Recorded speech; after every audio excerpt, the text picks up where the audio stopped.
WKRP in Cincinnati, weekdays at 4. No one dominated the 1970s in professional football as did this man, Terry Bradshaw, quarterback of the Pittsburgh Steelers.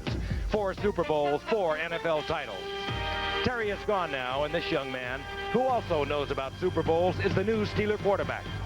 David Woodley is but one of more than a dozen new Steelers, but one of them, Lewis Lips, a #1 draft pick from southern Mississippi, could become the new Lynn Swann for this venerable franchise. Last week, Lips burst onto the NFL scene with a remarkable 6-reception, 183-yard, 2-touchdown day against Kansas City. This shot from Woodley carried 80 yards as the rookie receiver displayed the quick moves, the great speed. The Steelers' opponents tonight, the New York Jets, also have changed quarterbacks. Richard Todd, who guided their fortunes for nearly a decade, has been traded to New Orleans as Coach Joe Walton cleaned house, molding a team of his own making. Pat Ryan was pressed into service last week. He provided a win over the Colts. Ryan, like Todd before him, looking for the big play from Wesley Walker. Tonight, live from the Meadowlands, the Jets and the Steelers. Giant Stadium in East Rutherford, New Jersey. A sellout crowd, 76,000 plus expected tonight for the second game of the season for the Jets and the Pittsburgh Steelers. The Jets winners last week over the Colts. The Pittsburgh Steelers dropped their opener to Kansas City. They're going to watch two teams in wholesale transition tonight. A lot of personnel changes. Hello again, everyone. I'm Frank Gifford along with Don Meredith. And speaking of the changes, both teams will be starting new quarterbacks tonight, Don. And, well, let's talk about young David Woodley. He goes first, and he wasn't expected to be here. He got himself a concussion out of Kansas City last week. Well, that's true, but, you know, you can play with concussions because concussions usually don't make you limp. And you can play with a limp, but they do make you twitch a little bit. No, I'm just teasing. Really, fortunately, it was not too bad. He did have a concussion, and we expect to see him tonight. But one of the things that we expected to see, because last year, the Jets drafted as a #1 draft choice Ken O'Brien, a quarterback that everybody thought was going to really be terrific. They traded Richard Todd, so he was the heir apparent. But I'll tell you something that will make you limp, and that's the law. He's been tied up with that for about 3 weeks. So the starter for the New York Jets for this season was Pat Ryan, and Pat did a good job. They won the ball game last week, and we're going to expect to see him tonight. Okay, and Joe Walton has really cleaned house with the Jets. The Steelers lost a lot of players, but Joe Walton really cleaned house on his own. You can get in trouble doing that in the National Football League. Well, he can, Frank, but I really enjoyed some of the things he had to say today because he feels that the Jets are in a transition period. He's got some guys that he thinks are developing that college atmosphere, the college attitude. We got a good ball game. Let's go get them tonight and see if they can do it. And the Pittsburgh Steelers will be receiving. Quick note, we'll talk more about it at halftime. We'll listen to Franco Harris, who signed today with the Seattle Seahawks. And under Chuck Nucks, he should do well there. He needs 363 yards to break Jim Brown's record. Pat Leahy hits it. The game is underway. Rich Ehrenberg, the rookie 9th-round pick from Colgate, who's performed so well in preseason, brings it back.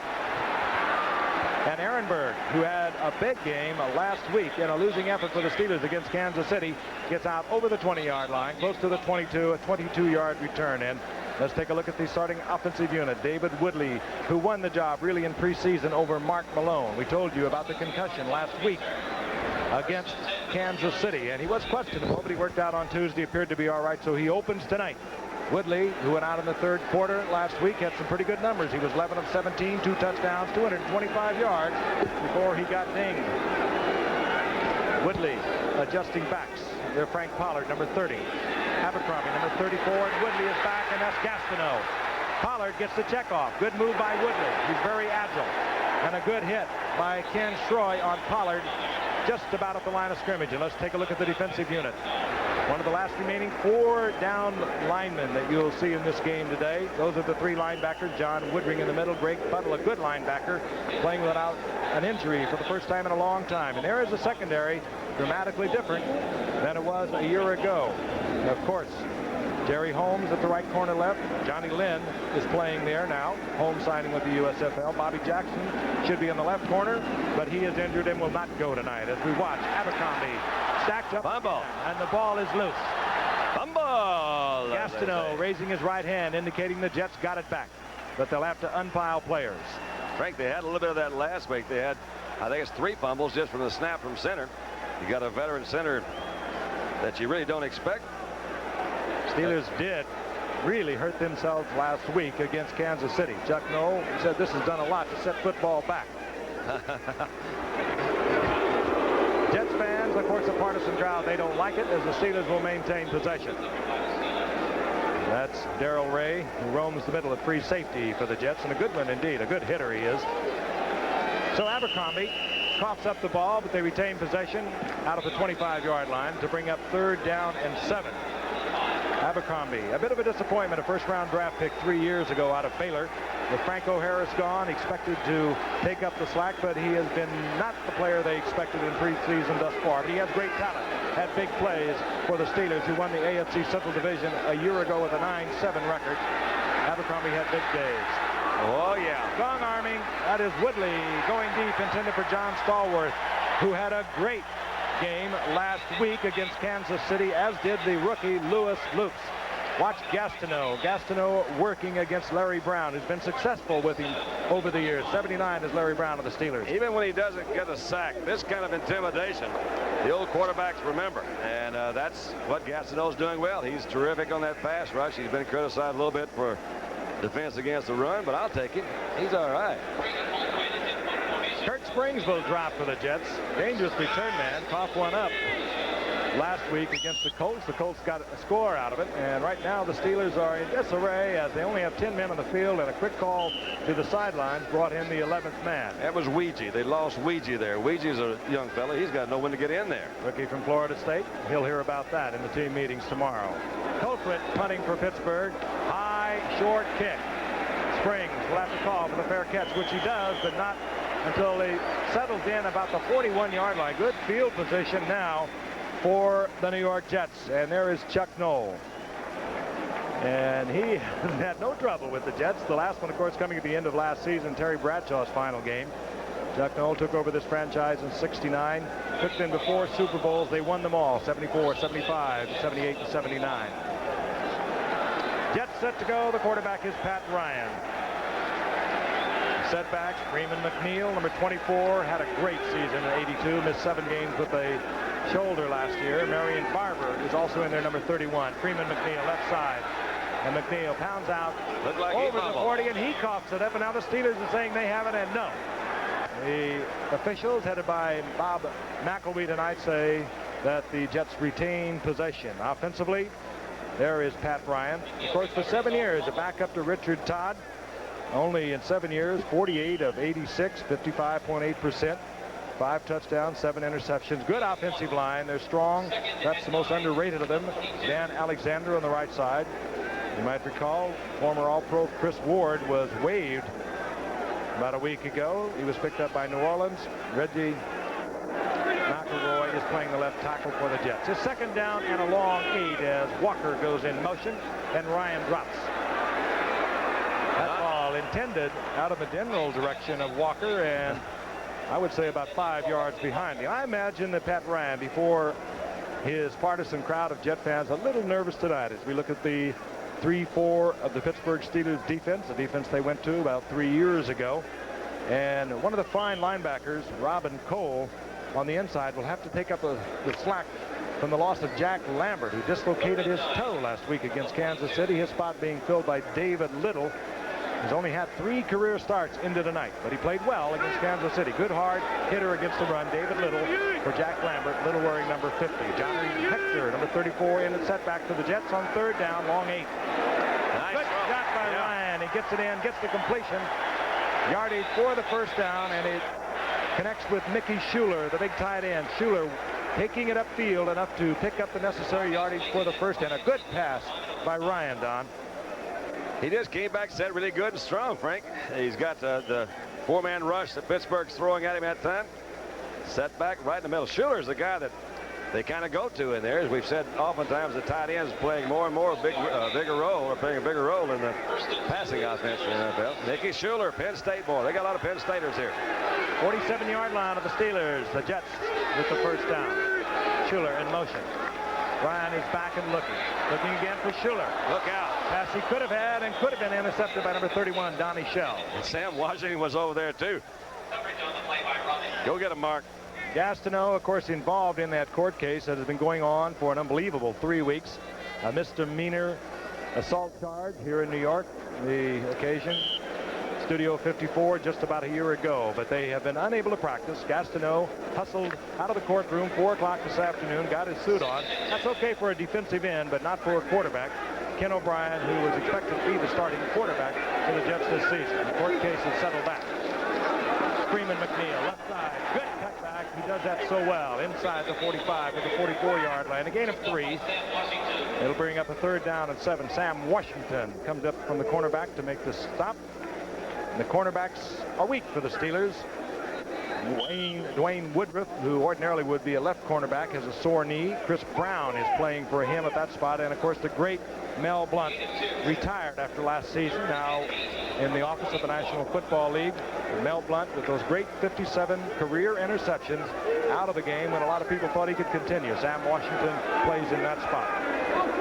Cedric Minter is in there with Hector as Ryan drops again on 3rd down and 7. Trying to get it deep to Kurt Sohn. Perhaps had that been a Wesley Walker, he would have been close. Walker with the great speed. Harvey Clayton did a pretty good job there. There was no place to go. He did a good job from the defensive back position. Would have had to drop that one in there. Chuck Ramsey comes out, and this man, Lewis Litz, the #1 draft pick, Lewis is really something special for these Steelers. They are saying that he is a Lynn Swan. And keep in mind that Lynn Swan, when he came up before his great receiving career, returned punts. Litz does it oh so very well last week. 4 returns, 9-yard average. He said that great day receiving. I'm no Lynn Swan, he said. My name is Lewis Litz. And it is already on the lips of Pittsburgh Steeler fans. Ramsey hangs it very high. Litz tries to get under it. And I don't know. I think that was hit in the end zone. It'll be a touchback. It was a good effort by Bobby Humphrey, but they'll bring that out to the 20. Good hustle by Humphrey. He was surprised to see the ball. Lips tried to get a fair catch going there, and he ran over one of his own men. Humphrey, had he moved up the field a yard, the Steelers would have been in deep trouble. We'll be back. Welcome. They said he couldn't retrieve his own shadow, but you didn't give up on him. Now comes your time. To Miller time. And Miller time means it's time for the best beer you can find. Miller High Life. Bring your thirsty self right here. The rich, smooth taste of Miller beer is what you have in mind. Welcome to Miller High Life. Welcome to Miller time. Welcome to Major Motion USA. Population, very happy. Because the whole town has gone Nissan. Jane's Nissan Sentra is a Little League buzz. Fred Wilson just loves his Z card. And Tom and Julie are starting out in a new 200 SX. Yep, everyone here loves going Major Motion. Say, how things going in your town? Come alive, come and drive. Major Motion from Nissan. It's your Datsun dealer. The CFA is college football at its finest. Heisman Trophy candidate Doug Flutie and Boston College take on the powerful Alabama Crimson Tide. Saturday on ABC.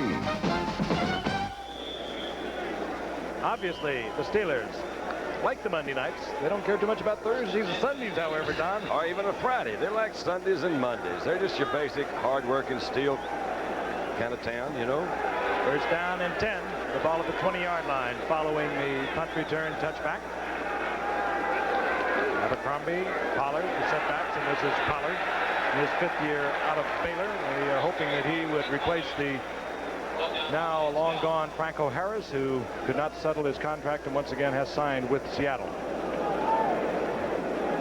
There he is, old Pollard. Another Baylor boy. They did a good job down there in Baylor. Hey, they got him when they went down to look at Greg Hawthorne, a #1 draft pick of a few years ago. They recently traded to New England. Pollard was ambling around down there as a sophomore, and they liked what they saw, and they picked him up in the 11th round. 2nd down and 8 as David Woodley looks it over. Woodley, of course, a starter for the Miami Dolphins for some 3 years. Nice. As we watch Abercrombie over the left side. Spins and twists, and down he goes in the arms of a great linebacker, Lance Snell. David Woodley from Miami, and we ask him about the transition from a Dolphin to a Steeler. Well, the thing that made the transition a lot easier for me is that the two coaches are so similar. Coach Noah and Coach Shula both coached together at Baltimore, and when they went to their respective teams, they took a lot of what they learned there and incorporated it into their own scheme. So when I came up to Pittsburgh, I'd say I knew about 65% of the offense before I got there, which made things a little bit easier for me. David Woodley, his words on the change. 3rd down and 7 as Woodley is back looking it over. Good protection, but it broke down quickly. Then he gets the shot off to Ehrenberg, the rookie out of Colgate. And now again, Jet fans are saying they get the ball back, but they have marked it inside the 40. Yardage enough for the first down. And this youngster, Ehrenberg, has really been a surprise. He broke all the records of Mark Van Egan, Marv Hubbard, later, of course, great Oakland Raiders stars, while he was at Colgate. And he did a little bit of everything. He was a good receiver, a good return man. He ran the ball well, and he's doing all of that well now for the Steelers. Did a nice job that time. He actually made a good fake into the inside. Carried the defensive player with him, stopped, came back to the outside, and Woodley had it right there to him. No score in the game. We're in the first quarter. 8:40 and the clock is moving. The Steelers with the 1st and 10 inside their own 40-yard line. Abercrombie inside handoff, gets a good block, pops it out over the 45, close to the 47 for a gain of about 7, up into there by Greg Buttle. You know, the years we've been watching Hawthorne run, Abercrombie run, we say this guy has got to really break it one of these days, be one of the top backs. You see what he did, his average over about 4 yards a carry. He's got good speed, but they really don't think he's reached anywhere close to what they think he can do. So they're looking for big things from him. He's the fastest back, one of the biggest ones they've got. As he really is almost a rookie. He had injuries, had a knee injury, missed most of his rookie year, and then he was hurt again last year. But of course, Abercrombie, as we watch Frank Pollard struggling, trying to get the yardage for the first down, he'll be short by about a foot, as Ben Rudolph is there defensively along with Barry Bennett. Bennett, of course, the Jets were finally glad to get him. They wanted to draft him a few years ago when New Orleans took him in the 3rd round. And Ed Hickey thought they had him. Little college, Concordia, but New Orleans, they sniffed around and found him. And they had him as a starter down there for a couple of years. Went to Minnesota, and the Jets finally got him on waivers, and they like him very much in that 4-3. 3rd down, less than a yard. 3 tight ends are in. Pollard will try. Pollard may have got enough. It will depend on where they mark the ball, and they look as though they're going to mark it right at midfield, and that should be yardage for the first down. Just the surge carried Pollard for what appears to be a first down. And yes, it is. Frank Pollard, 28 yards on 11 attempts at Kansas City. And I'll tell you, the Steelers were helpless on the ground against Kansas City. Against Kansas City, they could only come up with 46 yards running, but how about 465 yards passing? They had great nights from John Stallworth and Louis Lips. Midfield, first down and 10 the Steelers. 7th play of this drive as Abercrombie just pounds the middle. And it looks to me, Don, as if Chuck Noll says after Kansas City, we're going to come out here and play some old-fashioned football. We're just going to blow them out of there, and that's all we're going to try. Yeah, you know, Frank, I think all coaches tell you about the same thing. They're either going to set up the run set up the pass, or pass set up the run. But the funny thing about the Steelers is that last year, there's only one other team which gained more yardage rushing than it did passing. And then against they had 458 yards passing, only 47 last week. So it's turned around. They got to run the ball. 2nd down and 7. Backs from the philosopher. And they're not doing it right there. Pollard goes down, taken again by Lance Mel. Lance Mel, or rather Woodring in on that stop. Lance Mel turning it back in to Woodring, and he makes the stop and is going to dump Pollard for a loss of about 3 yards. Good linebackers for the Jets, and they play behind a good, strong defensive front 4. Which is kind of interesting, too, because the Jets are the only team that really plays that 4-man line in the AFC, and that's kind of an unusual thing. They're usually looking at the 3-4. They play it well. 3rd down and long. The 2 setbacks move into the slot. They'll be blocking. Woodley, trying to get it deep. Yeah. For Weegee Thompson, the rookie from Florida State, who takes it out of bounds. Joe Walton breathes a bit of a sigh of relief. Now, Weegee's not what you call a bad target. 6'6", 210, 23 years old, out of Florida State. He should have had that ball, Frank, and if he had been able to hold on, that would have been a completion because his momentum would have been put to the outside. Weegee had a little difficulty in coming to terms with him in the contract, so he was a little late getting there. Craig Colquitt on now on 4th down, and Kirk Springs has dropped back to the Jets' 10-yard line. Still no score. 5:04 remaining in the first quarter. There's Kirk Springs. We saw him against New Orleans pull a game right out of the fire towards the end of last season with a 76-yard punt return. With 2 minutes remaining in that game, and it made the difference. Colquitt bangs it up high, and Kirk Springs called for a fair catch, but he didn't get to the ball, and that little error will cost 15 the yards. Jets about 15 yards, and they are going to begin their second possession inside their own 10-yard line. A 43-yard effort. Most of it on a bounce that should have been avoided. At Kentucky Fried Chicken, we'd like you to know your rights. You've got a right to the only chicken cooked fresh with the Colonel's 11 herbs and spices. Original recipe chicken. You've got a right to crisp coleslaw made fresh. And you've got a right to hot buttermilk biscuits. Every batch made from scratch. You've got a right to chicken done right. Kentucky Fried Chicken, we do chicken right. John Stallworth, often injured, brilliant wide receiver for the Steelers. Now holds so many of their records taken away from Lynn Swan. Is being administered treatment on the sideline. Frick and Frack. There you go. First down and 10, the Jets. They're at their own 7-yard line. Freeman McNeil, single setback, number 24. Tries the left side. It's stacked up. Struggling forward, he'll be hit again. Brian Hinkle, the defensive linebacker for the Steelers, was there first. And then Edmund Nelson, who is starting at defensive left end for John Goodman. We had expected to see Goodman back in the lineup tonight. He has been injured and missed the opener against Kansas City on a groin pull, and Goodman is not in the lineup tonight. So Edmund Nelson, ordinarily a defensive nose tackle, is in there at defensive left end. Loss of a couple by McNeil. Good play by Hinkle and Nelson. Second down and 12. Ryan back in the end zone. He's in trouble. That one he had to throw, and he could have been picked off, or he could have been sacked for the safety. Rick Woods making a lunge for it deep downfield.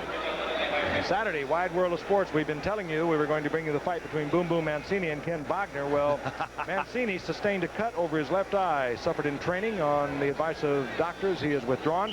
In place of the fight, we're going to be bringing you the Ironman Triathlon World Championship. That's an event I covered once, Don. It is really amazing. And the World Cycling Championships from Barcelona, Spain. Wide World of Sports. 5 o'clock Eastern, 4 Central, 3:30 Pacific time. Giant Stadium, a beautiful structure for football. Every seat in the house of Goodman. Built in 1960 for around $60 million, on schedule. Public funds, public investments. Nowhere to go. Hector over the left side. Fans didn't like that. 3rd and about 11 on your 5 or 12 on the 5, and they put Hector up in the middle. They would not have liked the interception either. No, but they had a vote, actually, because, and Freeman does have a vote back there. They run him so much. This time he voted for Hector to carry it. Ramsey will punt. He will be punting from his end zone. Louis Lipps once again, the #1 draft pick out of Southern Mississippi. He's 5'10", 190. Has that great gliding movement and a beautiful cutback runner once he gets his hands on the football. Ramsey kicked very well last week, and this is what Ramsey is looking at. Mother, do you recognize your son? Ramsey on 3 punts, averaged 47 yards against the Colts. Who kicks this one low. Lips should be able to bring it back. But not far. Inside the 35 as a flag goes down. We're so accustomed to it, quite frankly, in the kicking game today. And our referee, Bob McElwee, will sort things out. Why do you think that is, Frank? They have so many usually on the kickoffs and punts and stuff. Seems like they're always throwing a flag. Well, there's so many things you can't do. That's one you can't do. And I would think the Steelers would decline that penalty. They have great possession inside the 35. Illegal use of the hands. Number 78 on the return. First down. No, it's the other way around. See, the Steelers were the ones that were called for that one. Seems like they always do that, though. So they backed them up. And when we come back to Giant Stadium, the Steelers will have the football, 45-yard line of the Jets. Uh-oh. Looks like we've got a problem. No problem, boys. Just when a tough job falls your way, along comes the Pro Mag from McCulloch. Gee, they're going to miss school. This won't take long. It just might be the safest chainsaw around because McCulloch's chain brake knows when to stop the chain. Hey, Billy, she's cute. And because it's a McCulloch, you know you'll get the job done. You're all clear. She winked at me, Barney. Nah, it was more like a sneeze. I'm telling you, it was a wink. Would you stop it? You want to chase the bus? You're an animal. Hey, there's only one thing better than success, and that's enjoying it. Welcome to Miller Time. It's all yours, and it's all mine. Bring your thirsty self right here. The rich, smooth taste of Miller beer. Miller beer is what you have in mind. Welcome to Miller Time. Welcome to the rich, smooth taste of Miller High Life. Monday, from Walter to Wonder, dozens of stars join a Barbara Walters special celebration. David Woodley, the quarterback of the Pittsburgh Steelers. Extra dimension in this young man. He's a good athlete. He'll scramble. He runs well. First down and 10, the Steelers. No score. 3 minutes remaining in the first quarter, and the Steelers at the Jets' 45-yard line are just inside the 45. Woodley back. Pressure. That's the scramble we spoke of. Good athlete. And it was Louis Lips stepping in front of a Jet defender, going up for it. And a flag is down. That was Davlin Mullen, and I think he's saying, wait a minute, I was interfered. But the referee didn't see it that way. So Louis Lips coming back playing the ball apparently has been interfered with. Defensive pass interference, number 20. First down. It is Davlin Mullen, the first-team man out of Western Kentucky. We talked about it at the beginning of the game. He has replaced an injured Bobby Jackson at the corner. So many times you see a pass is underthrown. Hey, well, I guess maybe he did interfere a little bit. He says a shot is to the left and a shot is to the right. It's my dance. Spencer's choice. 8-yard line, first down, goal to go following the infraction by Davlin Mullen. Out to the left goes Stallworth. Luigi Thompson, the rookie from Florida State, is to the right. Everyone in the pattern going up for the leap type of timing pass and taken out of bounds by Thompson, who, as Don mentioned earlier, is 6'6". He's not a bad man to use on that play, but he came down out of bounds with the ball. Davlin Mullen back there covering once again. Luigi, you got to stay in bounds, Luigi. Ball was thrown a little bit through him. So, combination. Luigi did the best he could. He did catch it. Second down, goal to go from the 8-yard line. Steelers offering the first scoring thus far of the game. Abercrombie stacked up as it gets close to the 6-yard line by the entire Jets front four, and with a little linebacker support from John Woodring. So that will bring up third down and goal to go. This is a tough one because you don't really have a whole lot to work with down there. 6 yards. Got to throw it, though. They took Ouija out. You can't take Ouija. He's the tallest man you got. Abercrombie comes out. Lips is back in. Stallworth. With John Stallworth. Those are your wide receivers. Lips to the right, Stallworth up at the top of your screen. The two setbacks, Aaron Berg, the rookie from Colgate, and Frank Pollard. Woodley fires a shot, and that is Louis Lips.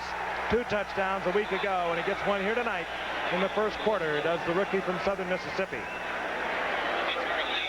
He's got it all. He's just about the same size as Lynn Swan, as a matter of fact. And I'll tell you something, Don. Woodley fired it in there. He did. You know, you see kind of a last minute by Kirk Springs trying to get in there. Let's watch, Lewis. There's this rule about what is picking. And this time, that was not nobody picked anything, but Kurt Springs just didn't make his adjustment to come back to the inside. Didn't play him close enough. Gary Anderson on for the conversion as the Steelers get on the scoreboard first. Rector snaps it back. Colquitt puts it down, and Anderson gets it through the uprights. So the Pittsburgh Steelers, with 2 minutes remaining in the first quarter, get a touchdown reception from Louis Lips from David Woodley. Imagine Imagine designing a telephone system for a city that doesn't exist yet. Someplace growing with more people talking, more data and video transmission. How can any phone company keep up?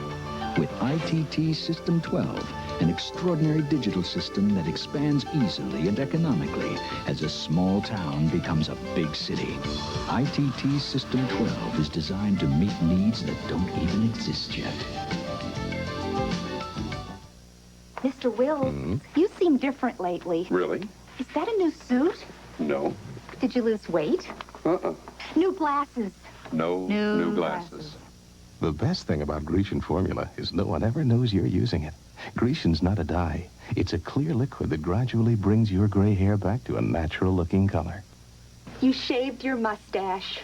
I never had a mustache.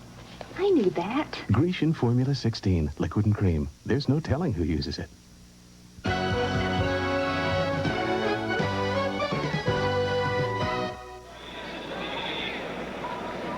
So the Steelers, who hurt themselves so frequently last week in their loss to Kansas City, get on the scoreboard first. They lead the Jets 7-0. Gary Anderson to kick off. Bobby Humphrey, number 84. And Kirk Springs, number 21, are deep for the Jets. Anderson really gets a foot into it. He customarily gets it out of the end zone, but this one will be returned by Bobby Humphrey. And Humphrey piled up as he gets out over the 15-yard line, close to the 18-yard line, where it'll be first down and 10, the Jets. And we'll be back at Giant Stadium right after this message. Welcome! Working at Shorty, your days belong to somebody else, but your nights are all yours. 2 Miller time! Now comes your time with the best beer you can find, Miller High Life. Bring your thirsty self right here. You've got the time, we've got the beer for what you have in mind.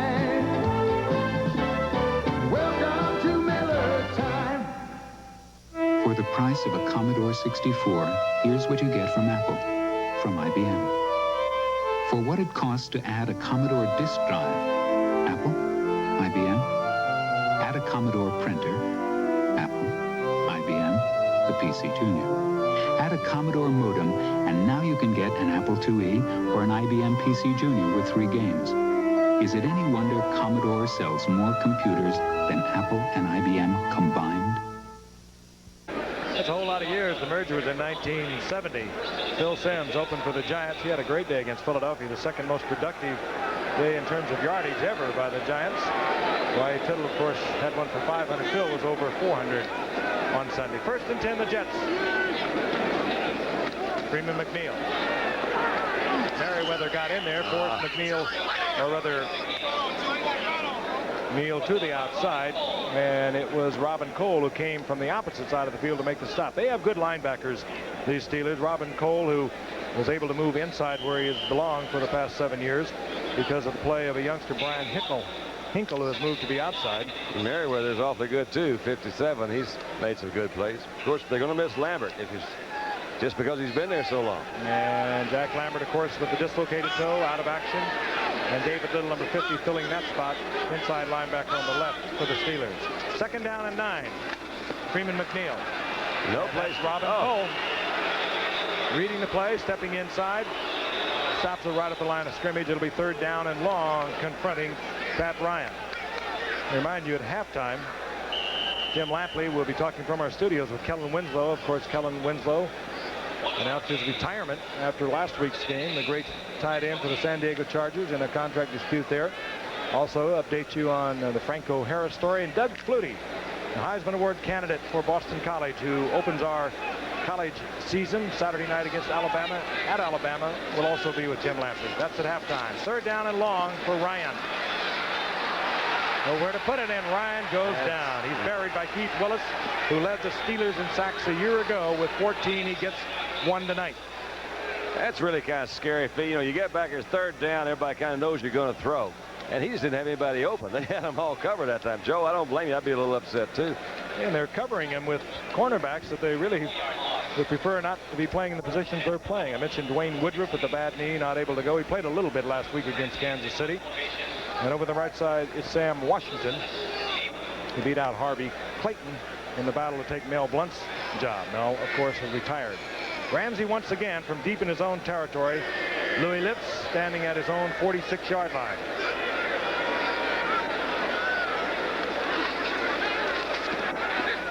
Beautiful punt this time by Ramsey. It takes Lips back inside the 40. Good move. Oh, yeah, he could. No. And Louis Lips. We talked about him throughout this game, and you have to talk about somebody that did what he did last week in a losing effort against Kansas City. 6 receptions, 183 yards, a remarkable debut. We'll be back in a moment. What she got and got a lot of, lots of hair from Prell. Lots of fullness, lots of thickness, lots of hair from Prell. Goodbye limp, goodbye flat, got lots of this and lots of that. Got lots of hair from Prell. A little Prell leaves you looking like you got lots of rich, lots of thick, lots of full. Thanks a lot, sir. Get the hair that's got a lot of, get lots of hair from Prell. The day's looking new and bright, and you're gonna start it right. Folger's starting to brew, the aroma's calling you. The best part of waking up is Folger's in your cup. Folgers is mountain grown.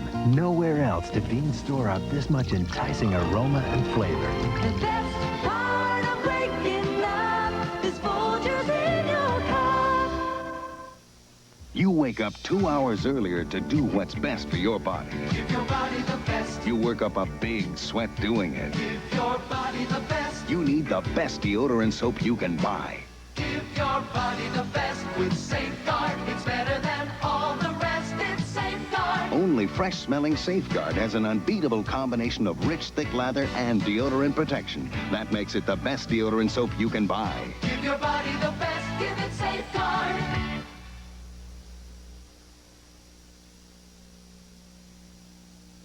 The Pittsburgh Steelers on top of the New York Jets as we begin the second quarter. The Steelers 7, the Jets nothing. The Steelers good field position once again at the 45-yard line. David Whitley, the quarterback. Pollard 30, Abercrombie number 34. They remain the setbacks. Pollard following Abercrombie, and down he goes. Right at the line of scrimmage. John Stallworth has been around these Steelers for a long time, and we ask him the difference between this team and teams in the past. Well, there's a main difference in our personnel. We do a little things differently. We don't have the prowess to throw the ball deep and with the strong arm quarterback that we had in the past. We throw with a little bit more time and now throw a little bit more short things now. I think that's geared more to our personnel than now than before. Defensively, we don't have the big, strong people up front. We've changed our defense formation some. We're going to 33 instead of 34 now, and it's helping us out some. They need somebody a little stronger on the right side as Gastineau, as you saw, second and long yardage, gets his 5th sack of the season. He had 4 last week in the winning effort against the Colts, causing 1 fumble that led to a Jets touchdown by Greg Buttle, and here he is again. Great speed, Don. There's another reason they don't throw deep too much anymore. I'm telling you, Gastineau's move. He slowed his dance down, though, hasn't he? Well, that's a no-no. According to the rules this year, there will be no blatant display. No blatant You cannot display. flaunt. No. 3rd down and 14 now. Even if you can do it, don't flaunt it. Woodley Look back. out. Lips is open. And he got Lips it. comes down with the ball, I think short of the 1st down. But again, the youngster with good concentration, he knew he was going to get pounded, and they're going to give him the progress inside the 35, and that will be a Steeler 1st down, a well-thrown ball. And Louis Lips, who already is a rookie in 1 game, has earned a great deal of respect. The Jets laying way off this speedster. He was able to break it to the sideline. Woodley is limping a little bit, Frank, and he got hit just as he threw the ball. It was Ben Rudolph, number 76, that came in there. And he really got pounded. So he had to wait to deliver it just a touch. You'll see Rudolph making his move around to the outside, and now he comes. Those are the ones that really hurt you. Looks like it was awfully close to being there a little bit late. Maybe his momentum couldn't stop. Steelers on top 7-0. We're in the second quarter, and they have a 1st down inside the 35-yard line of the Jets. And Abercrombie, he is hit, piled up. Ben Rudolph once again in there initially for the Jets, and it'll bring up 2nd down and 10. Take a look at the numbers for the first quarter. Yardage, of course, by Pittsburgh, 41 yards, and they had a big help from Davlin Mullen, the first year out of Western Kentucky, when he was called for pass interference against Louis Lips. They gave them a first down goal to go. The Steelers on top, 7-0, and there was a loss of a yard on the play by Abercrombie, so it'll be 2nd down and 11. How can you get 15 yards in the first quarter? That's amazing. Jets showing blitz, and now they drop out of it. Woodley, the draw play. Abernathy. Abercrombie. Sounds like Abernathy.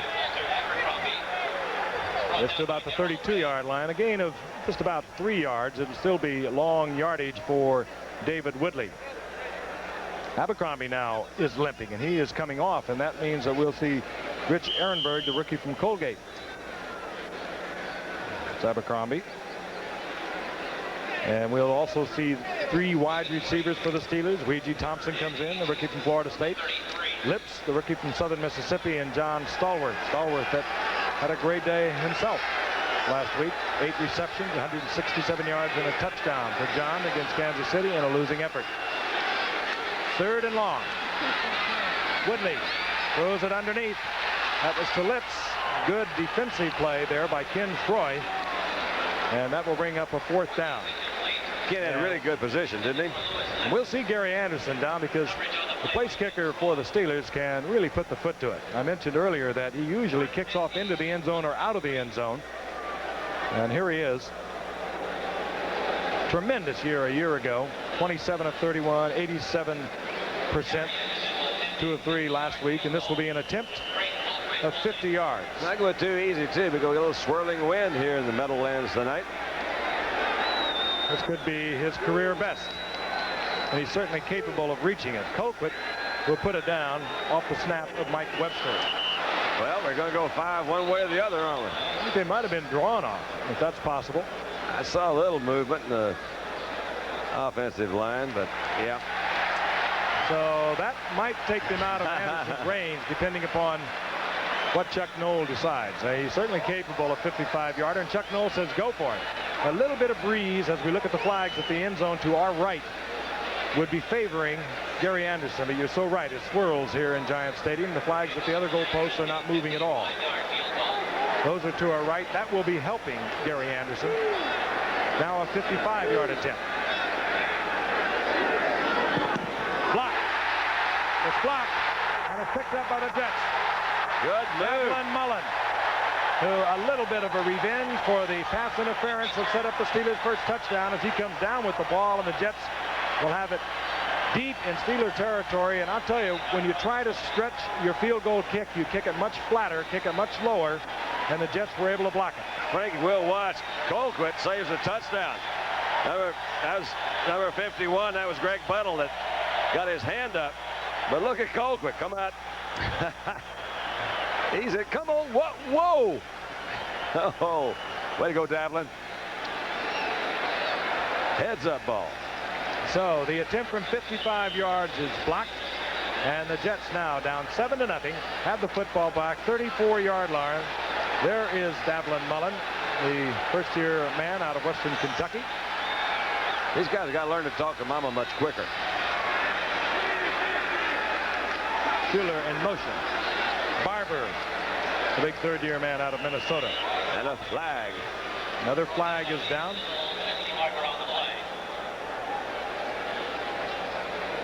And the Jets will be backed up.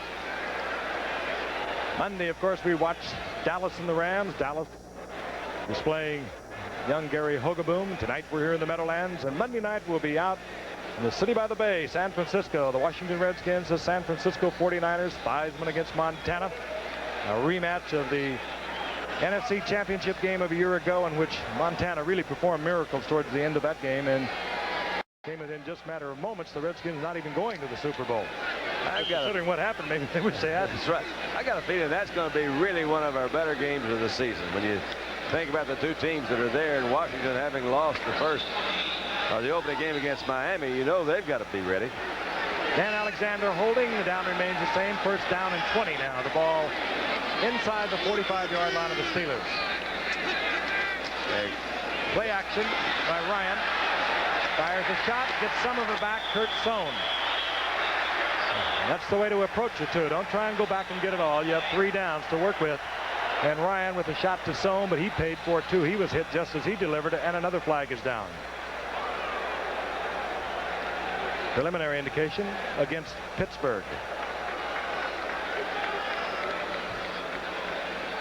Officially, Barry Bennett was credited with blocking the Steeler field goal attempt. Personal foul, roughing the passer, number 57, defense, enforced from the end of the play.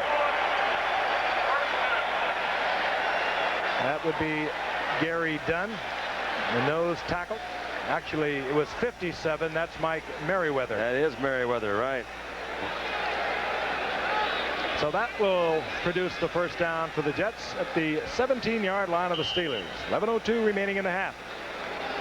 And the Steelers on top 7-0. The Steelers 10-6 last year.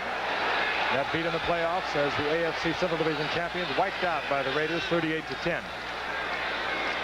Freeman McNeil had the best day in the AFC last week with Freeman McNeil with 112 yards. And we have been noticing on the sidelines Mark Malone, when David Woodley was shaken up, got up and started flipping the ball back and forth. I don't think he's all that serious about it because he still has the parka on. Cool night here in New York, a beautiful night. Cloudless skies, the temperature expected to go to the 50s tonight. McNeil got a couple. It'll be second down and 8. Barber's in there with McNeil. Barber 31, McNeil 24. Play action by Ryan. Has a man open, and he finds Wesley Walker, and Walker's in the end zone. The great speed of Wesley Walker intimidates cornerbacks. He'll give you a drive downfield, break it inside, and he'll have the yardage. 14-yard touchdown pass. He did make Pat Ryan. Made a good move, and Pat made a good move, too. A little fake in there to McNeil. Comes back, made that step up. Look at Wesley. He cut right in front of him. Sam Washington, the cornerback, playing well off of Wesley Walker, respecting that speed. The quick breaks that he can turn on into the end zone was not even in the play. And Ryan read the linebacker, and shot it in there. Leahy for the conversion. We have a tied football game at 10:51 remaining in the first half.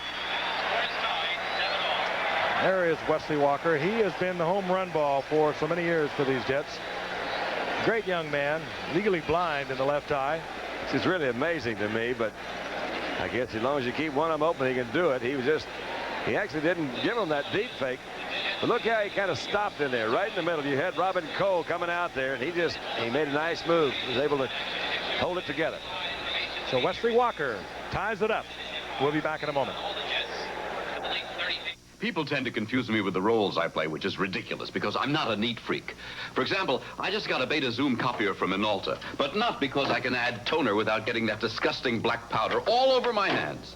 No, I got a Minolta Beta Zoom because it takes this mess of different size originals and gives back copies in one neat size automatically.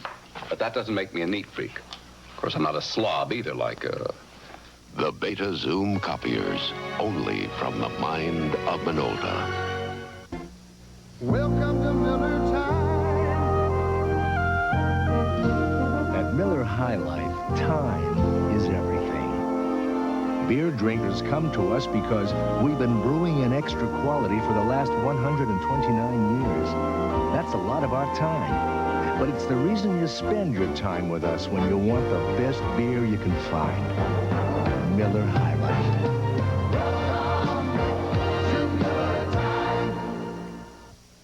The CFA is college football at its finest. Heisman Trophy candidate Doug Flutie and Boston College take on the powerful Alabama Crimson Tide. Saturday on ABC. Seems like after Labor Day, fall really sets in here in the East. A beautiful night, as I mentioned earlier. That is an almost full moon rising. The Sea of Tranquility is there somewhere, and the Eagle landed. Rich Ehrenberg is back for the Steelers. Leahy hammers it. And here comes the rookie from Colgate. And Ehrenberg, who handles that ball so well, he takes it on the move forward. A lot of return men do not do that. And slow getting up for the Pittsburgh Steelers. Number 81. That, of course, is Daryl Nelson, rookie out of Memphis State. And he looks as though he's having a leg problem. He's going to get some help from the trainers. That happens so often. It looked like the pile kind of fell back on him. I don't think he was really in on the tackle. I think he just was right behind it.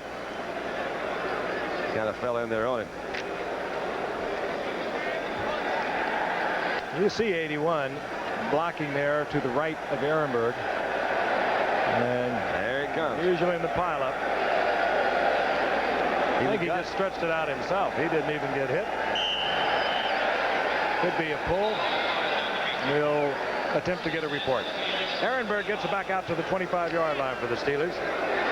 They remain tied at 7 with 10:40 run remaining in the first half. Ehrenberg stays in for Abercrombie, who limped off in the last series. Ehrenberg out to the outside. Gets away from Rudolph, but he is spun back into the pile, and he is held to about a yard gain. Rudolph was the guy that was really responsible for it. He held him there for a while, let his pals come in and close it off. Mentioned some of the Steelers unable to go tonight. Of course, Joe Klecko, who is really the soul of that defensive team for the Jets. He pulled a hamstring in a giant preseason game about 3 weeks ago, and he is unable to go. They should have him back within a couple of weeks. Word is it was Nelson's left knee. He may not be able to come back tonight. Second down and 9. The ball at the 26-yard line. Flag is down. Woodley trying to go deep to Stallworth. And simultaneous possession would mean offensive possession, but it's ruled incomplete. Johnny Lynn dueling Stallworth for the ball, but again, a flag is down at the line of scrimmage. Looked like a little movement on the right side of the line for the Steelers that time, too. Stallworth, as you mentioned, I think, Frank, at the top of the show, really didn't play that much last year. But 4 games he played. You take John out of there, that's really hurt him a lot. They were like ranked 27th in the league last year in passing. Well, they also had lost Lynn Swan. Jim Smith had jumped to the USFL. Stallworth only able to go 4 games. So wonder they weren't 28. That's true. A lot of reasons. So it's not like the old Steelers. Here we go. Yep. Motion on the part of the Steelers. That was the all-time high I mentioned a moment ago for this man who has been plagued with a lot of injuries over the years. He has missed many games. With 1 year he had a broken fibula. He's had a bad ankle, ribs. A little bit delicate, but one of the fine receivers in the game today. Now has a yardage record for the Steelers and rapidly approaching the reception record of Lynn Swan. You saw Abercrombie, sprained knee, probably will not come back. Third down and 9. I think they're going to pass out of this formation. Look out, David. Whitney gets it off, and this is Louis Lips. He does it again. He gets the Steelers out of a hole, gives them a first down deep in Jet territory at the 36-yard line before Kirk Springs can bring the young rookie from Southern Mississippi down. So fun to watch a guy like this run. The man who set that record, I think, was set in 47 by Bones Taylor, the Washington Redskins. And Bones is, I remember, had about 212 yards in receptions, over 200 yards. And here is Louis Lips. He has got great speed. He has a gliding speed, Don, that is deceptive. Ken Shore, number 48, was trying to stay with him, and you just saw him kind of just gradually just kind of pull away from him. Able to bring it in. It's fun. You know, you see a great athlete out there that's able to perform. Big kick out of it. Ray Perkins is glad to have him out of Southern Mississippi. He tore Alabama up last year with over 200 yards of offense on returns and receptions. 36-yard line, first down and 10. Whitney. And that's John. Yes. Seen him do that so many times. He has the first down inside the 25-yard line. John Stallworth There's some guys, Frankie, you just feel very comfortable in throwing a sideline route too. And I've known Bradshaw for a long time, and that's what he's always said about Stallworth. He says, I just had a feeling if he was out there between he and the defensive back, John's going to come up with it. Johnny Lynn played him inside, had fairly good position, and it was a good timing pass by David Woodley. Yeah, it was. Joe Walton calls all the offensive plays. Woodley now 6 of 10, 90 yards, 1 touchdown. The first down is near the Jets' 22-yard line. That's Pollard. And Pollard finds a little opening and bangs it down close to the 17-yard line. A gain of about 4. It'll bring up a 2nd down and 6. See that defensive line shift around a little bit, and they got the 4-man front we talked about earlier. You don't see that too much anymore. Only team in the AFC using it. Yeah, but they'll shift a little bit. They try to offset it, I believe they call it, on the shoulder. That time they were able to break a little bit. A little quick trap up the middle, picked up about 4 yards. Well, there it is, the 4 down front. Other teams don't see that much of it. Sometimes it can cause problems. See him shift a little bit over there. Elgin Lyons was left. Ehrenberg right side, and he's stacked up as he gets to the line of scrimmage by Lance Smell. Marty Lyon had that Marty time Lyons. just right, too, because he moved just at the before the ball was snapped, and they will just kind of shoot that gap between the guard and the tackle. It's amazing how quick these big guys are when they can make that move and then go down the line of scrimmage. And we've got another Steeler that's limping a little bit. That looks like Benny Cunningham. It is Benny Cunningham, the big tight end. And nothing behind Cunningham but a pair of rookies. Kolodziejski, a rookie out of Wyoming, a 2nd-round draft pick. There was a bit of a disappointment. Cunningham, however, goes back to the huddle. They used to say they'd weigh Cunningham the first day of training camp to decide whether he's going to play tackle or tight end. And the other rookie behind Cunningham is Darrell Nelson. We've already seen him shaken up, so we are basically down to Chris Kolodziejski, the rookie from Wyoming, a 2nd-round draft pick who had 0 receptions in preseason, 0 receptions last week. 3rd down and 6. Well, the good news is the defense can't scout him. They don't know what that boy can do. Ball inside the 18-yard line. We're all tied at 7. 7:30 remaining in the first half. Steelers and the Jets. 2 teams with major personnel changes over the offseason. Pollard struggles inside the 15. Why would you think, Frank, you got about a good 5.5 yards. It's almost like they played for another little bit closer with the field goal. That was kind of an unusual call. I like that quarterback rollout. You got a guy like Woodley when he's healthy. He has the potential to go ahead and roll out and pick up that extra 5 yards. That was just a straight handoff. And here is Gary Anderson. We mentioned his numbers of a year ago. Truly remarkable. At one point last year, when he kicked 27 of 31, he had 13 in a row. And this attempt will come from 32 yards. Make it 33. Colquitt will place it down. Webster will provide the snap.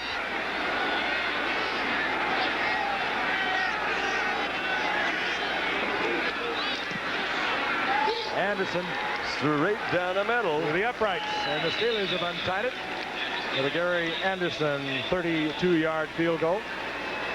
They lead 10-7. You know, we'd have lost the herd if it weren't for Nissan. That hunk of 4x4 muscle come out of nowhere and blew right by them steer. Nissan, most standard power in the class. Cut them off quicker than a quarter horse. Tough, independent front suspension and the tightest turning circle of any comparable pickup. Probably never seen nothing like that again. Come alive, come and drive.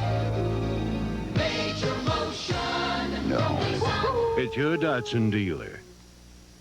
What brings America's children home from school to play? Prestone. What gets commuters moving on a freezing day? Prestone. Why does your car need a fresh fill of Prestone? A radiator could look this bad after just 10,000 miles of driving on weak, neglected antifreeze, while a Prestone radiator looks this good. That's the Prestone difference.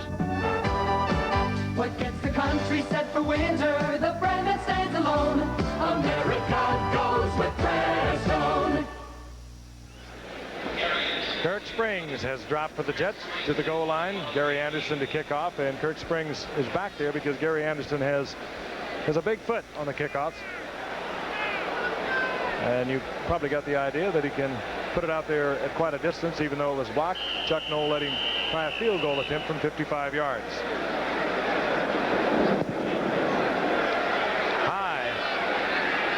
will be Bobby Humphrey.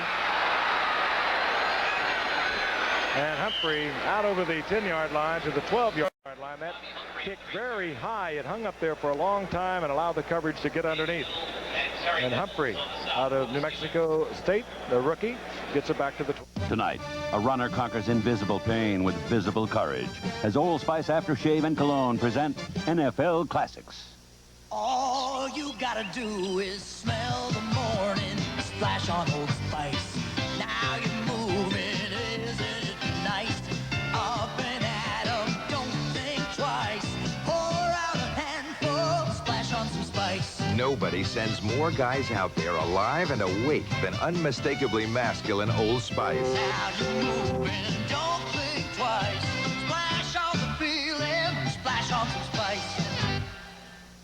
Rocky Blyer came to Pittsburgh in 1968 as damaged goods, wounded in a faraway war, but still carved out his place on a team of superstars with his desire, his sheer intensity. The Steelers' remarkable run of championship seasons was built with enormous athletic skill, but much of their heart came from a gutsy 16th-round running back who was once told he would never walk again. Sunday, Sissy Spacek in the role that won her an Oscar, Coal Miner's Daughter. Thus far in the night, 3 of 7, 37 yards, had the 1 touchdown shot to Wesley Walker. But I'll tell you, it's been tough for the Jets passing against the Steelers, a team they have never beaten in 7 attempts. They've only beaten them once in exhibition play. And that's one of the reasons. Maybe way too many unless you can pass for over 50%. They've marked it at the 13-yard line. First down and 10, the Jets. Ryan is back. Look for Wesley Walker. Comes back in the middle, and that's almost picked off. Could have been picked off very easily by David Little, who they told us is good against the run, not much against the pass. Well, maybe it's because he can't catch it. We're going to pause 5 seconds and allow our stations to identify themselves. WTAE and ABC, we're with you. Giant Stadium.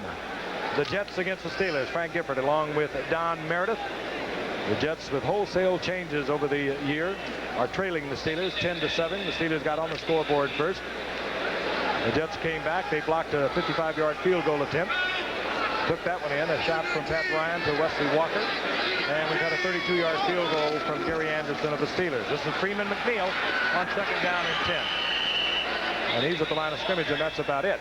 You talk about the Jets not passing more than 50%. Freeman's kind of an interesting back, right? They run him a lot, 29 times last week. And he's the guy that's going to carry the ball more often than not. He averages like 4 yards a carry, except when he plays the Steelers. And I think his average is just a little bit over 3 there. So the Steelers kind of have their number. You knew he belonged, though, in 1982 in that strike-shortened season when he led the NFL in rushing. 786 yards, 5.2 average. But in the playoffs, he was truly remarkable as the Jets almost got into the Super Bowl, losing to Miami in the AFC Championship. He had that 200-yard game against Cincinnati. Ryan looks over 3rd down and 9. Ryan, whoa. And I can't hardly blame Johnny Hector for taking his eyes off that ball, as he was really hammered by Sam Washington. And Ryan put it out there a little late. Washington was in a dead sprint to collide with Johnny Hector. Yeah, that's one of your medicine balls, as they say. Throw that one up and call for some medicine. When you look away from the quarterback. I don't want that ball. I don't want that ball. Louis Lipps drops the midfield for the Steelers. 2 returns, 11 yards last week. He had a big day against Kansas City. Had a 9-yard average with that great day receiving. Kansas City also scored 37 points against the Steelers, which you don't expect. But mainly that was because of turnovers for the offense. A pretty good quarterback, Todd Blackledge. Here comes Lipps. This is set up, and he is tripped up. He had quite an opening, and he was tripped up. And just saving that particular run back is number 21. That's Kirk Springs. We'll be back. Would you believe we started this business in a shed back of my house? Within our first 6 months, we sold 2 chairs. The good old days. Now folks come from all over for our handmade furniture because we offer them good workmanship at a fair price. Fellas at Meisterbrow understand that. Today, we could pay as much as we want for beer, but this tastes as good as Budweiser and doesn't set you back as much. And after a long day of sawdust, you build up a pretty good thirst. Meisterbrow. Tastes as good as Budweiser at a better price. Did you ever notice that just when you think you see the whole picture, the picture changes? Technology from a company called TRW lets us look at our world in fresh ways. Because there's more to everything than meets the eye. Tomorrow is taking shape at a company called TRW. Some National League Baseball results for you. A pair of finals. Atlanta and Los Angeles will be coming up a little later. Cincinnati over San Diego. Other National League action.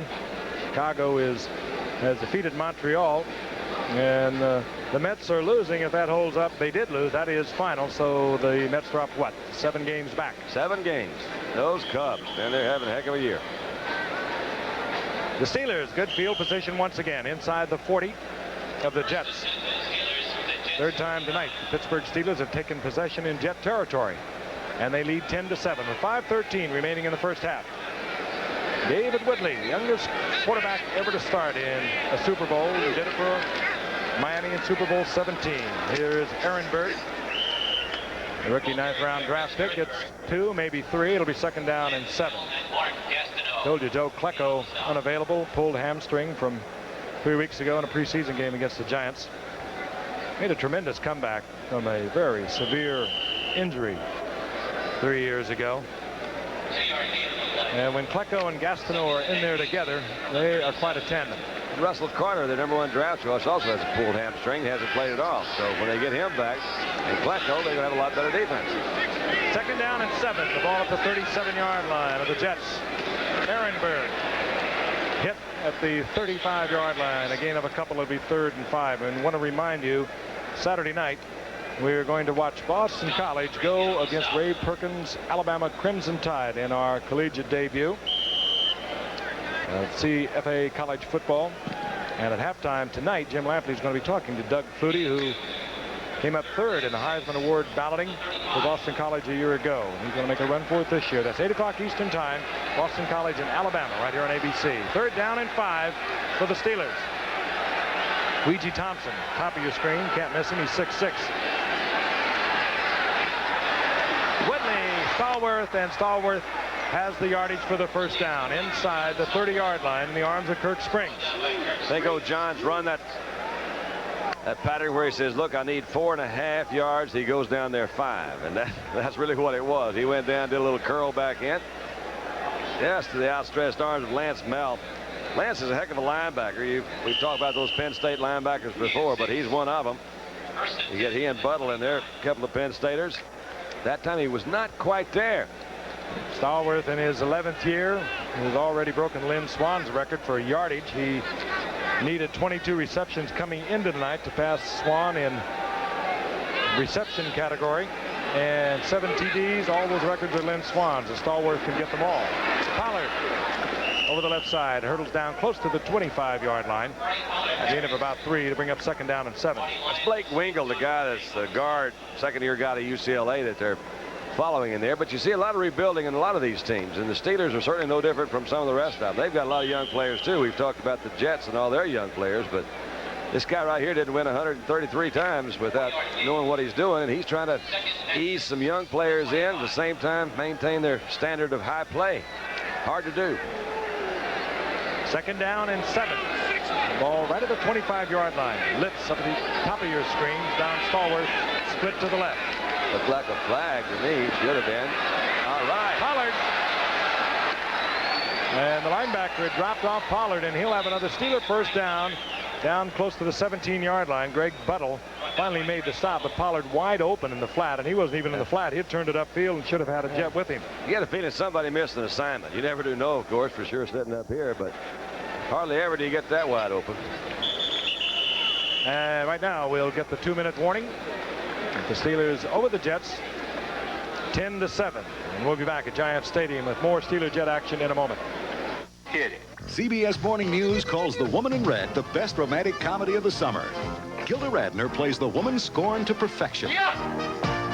This is Wilder's best film in years, raves Entertainment Tonight. And Good Morning America says, Gene Wilder hasn't been this funny since Stir Crazy.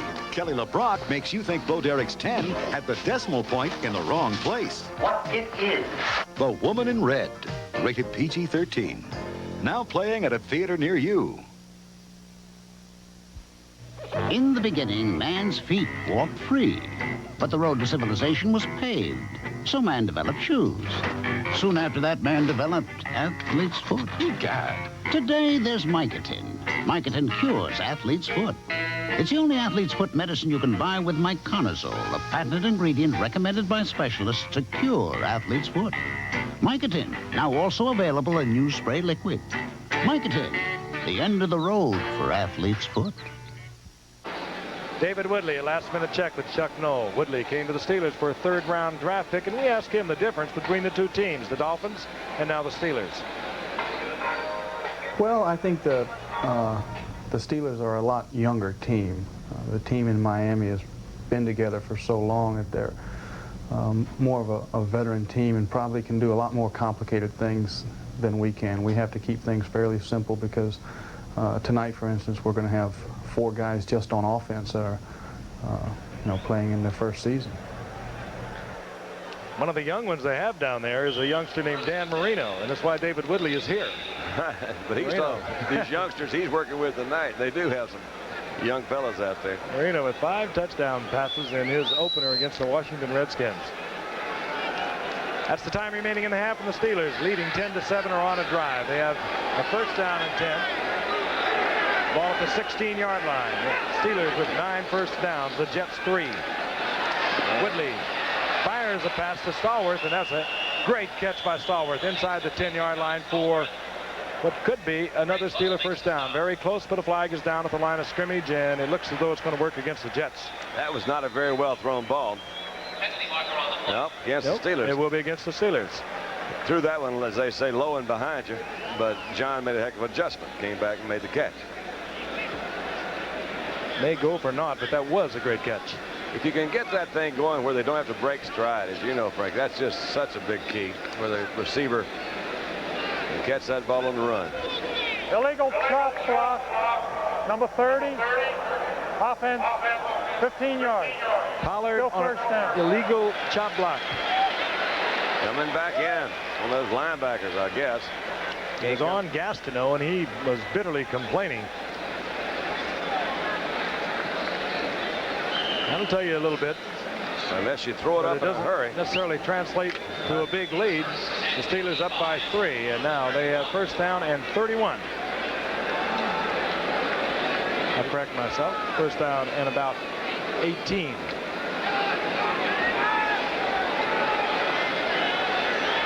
David Woodley with 3 timeouts with which to work.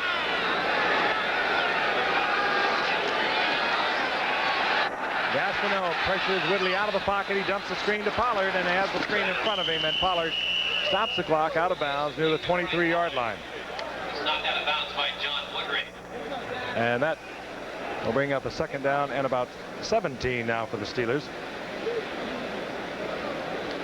You know, it's really funny because in situations like that, offenses either run a screen pass, they can run a 10-yard sideline, or they can run a draw.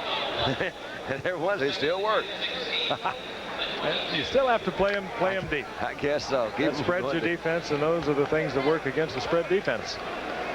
Somebody watch Louis. Keep out Louis' lips out there. Up at the top of your screen, number 83, the rookie from Southern Mississippi. Stallworth is split to the left. Webster in the middle of that line, the center, calling the defensive changes. And down goes Ehrenberg. That's quick. That is quick. When you think he comes from his defensive line position, his defensive end position. He's an amazing athlete, Gastineau. We saw him at the Superstars run about a 10-300, and he's playing at about 265. He is so quick. The Steelers are saying, hey, it's third down. We're not going to stop it because the best we think we can do right now anyway is get a field goal. So they'll probably try to pick up a few more yards. Let's go for a field goal. Let it run down. Third down, long yardage for Woodley. Luigi Thompson, top of your screen, the rookie from Florida State. Woodley. And he was open. Luigi Thompson has that great height. The flag is down once again. He really was open, right in the little zone area. And the Steelers, maybe that's why they didn't call timeout. They were getting in enough trouble. That one against them also. Number 79, 6 men on the line. Penalty is declined. 4th down. Larry Brown not up on the line of scrimmage, the right tackle. That's something they're really enforcing this year. And that'll bring up 4th down, declined by the Jets, and it'll bring out Gary Anderson. He has been the hot kicker. He was a great kicker at Syracuse, went up to Buffalo. They waived him. And kicking's like playing they got him 2 years ago, and he's turned into one of the best in the league. They get their rhythm down. They hardly ever miss. 43-yard attempt.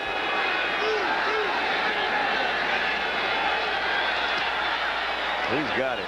It looked like he was going to hook. It straightened out, split the uprights, and the Steelers now lead the Jets 13-7, and the Jets will have 52 seconds and 3 timeouts when we come back.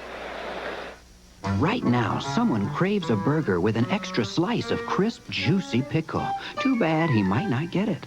Someone is hoping for a cheeseburger, holy onion. Well, he can always hope. And someone is waiting for a burger with lettuce and tomato. And waiting and waiting. Of course, there is a place where you can always have your burger your way. The way your burger should taste. Think hard. We're sure it'll come to you. Hello, Fred. We've had a few changes in the design. Changes? Well, now visualize, if you will, the main I-beam is now vertical. Vertical? And the center post is horizontal. Horizontal? Well, Fred, how's it look? I don't know about this, Bill. Next time, send it Zap Mail. We can get a copy of drawings, graphics, whatever, coast to coast in just 2 hours. Federal Express introduces Zap Mail. It's absolutely, positively incredible. Bobby Humphrey, the rookie out of New Mexico State, is back there, number 84. Kirk Springs is deep. Gary Anderson set to kick off. 52 seconds remaining in the first half. Reminder, we'll be joining Jim Lampley at halftime. He'll be talking to Doug Flutie at Boston College. Kellen Winslow, and an update on Franco Harris. Gary Anderson booms it into the end zone, and Bobby Humphrey will bring it out. Humphrey out close to the 25-yard line, where it'll be first down for the Jets. They have 47 seconds, a 25-yard return.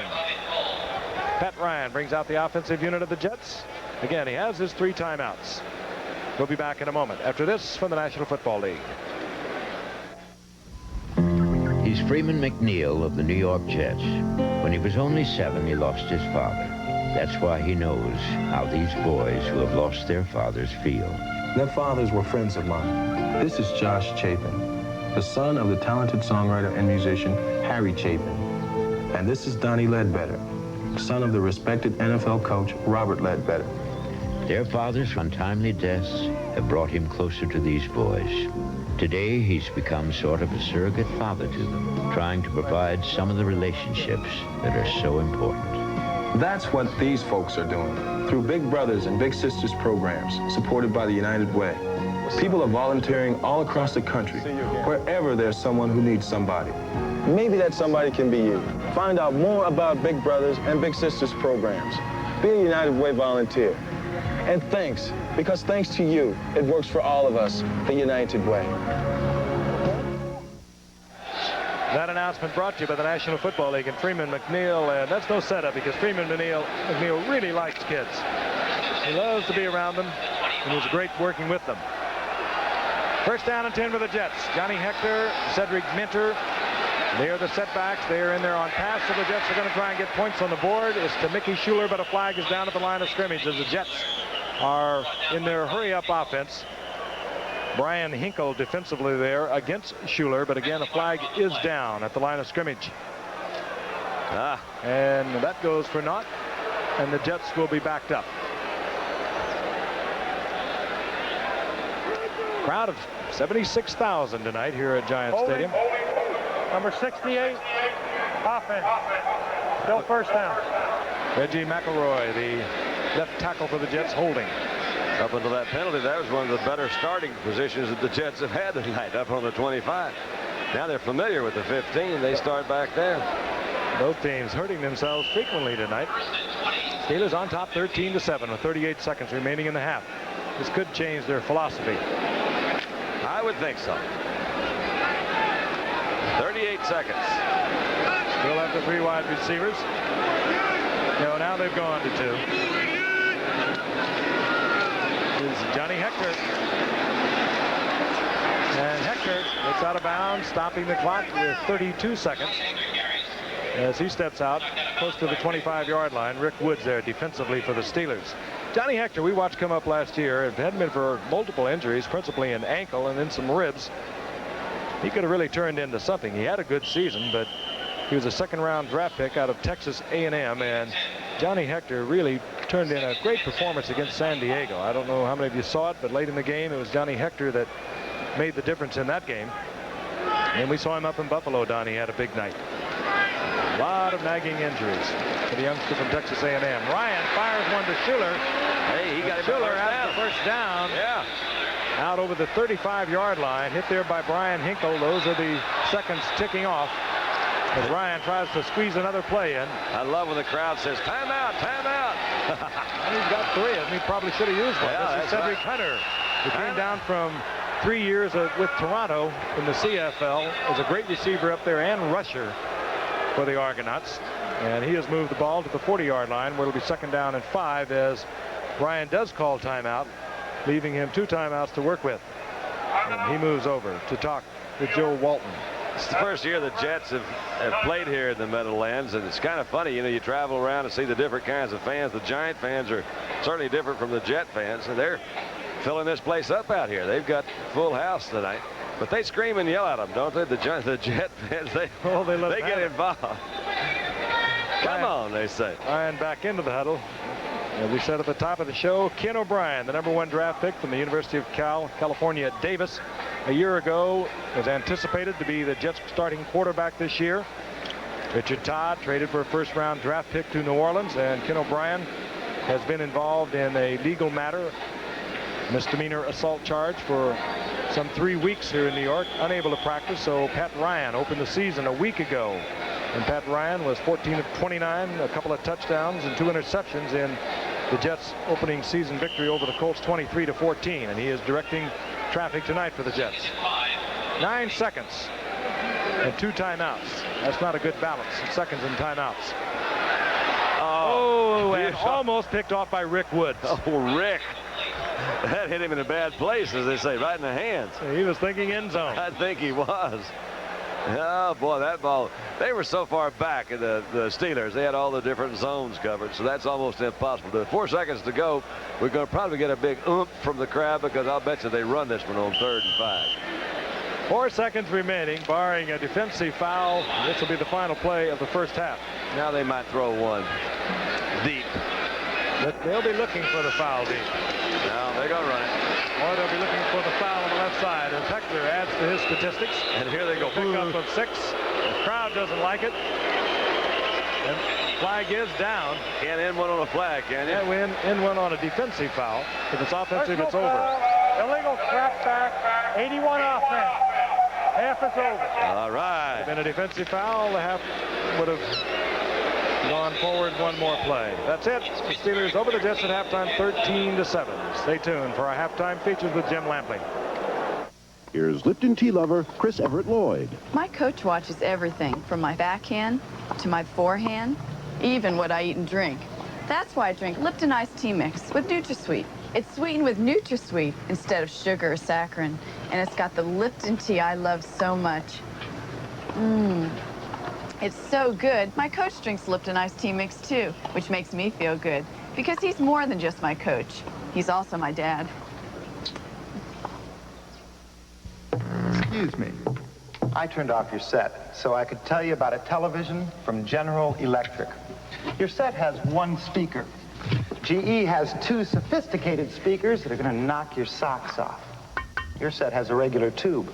GE has the blue NeoVision tube that selectively filters out room light. Now, I'll show you this remarkable TV, but remember, it's going to be on your set.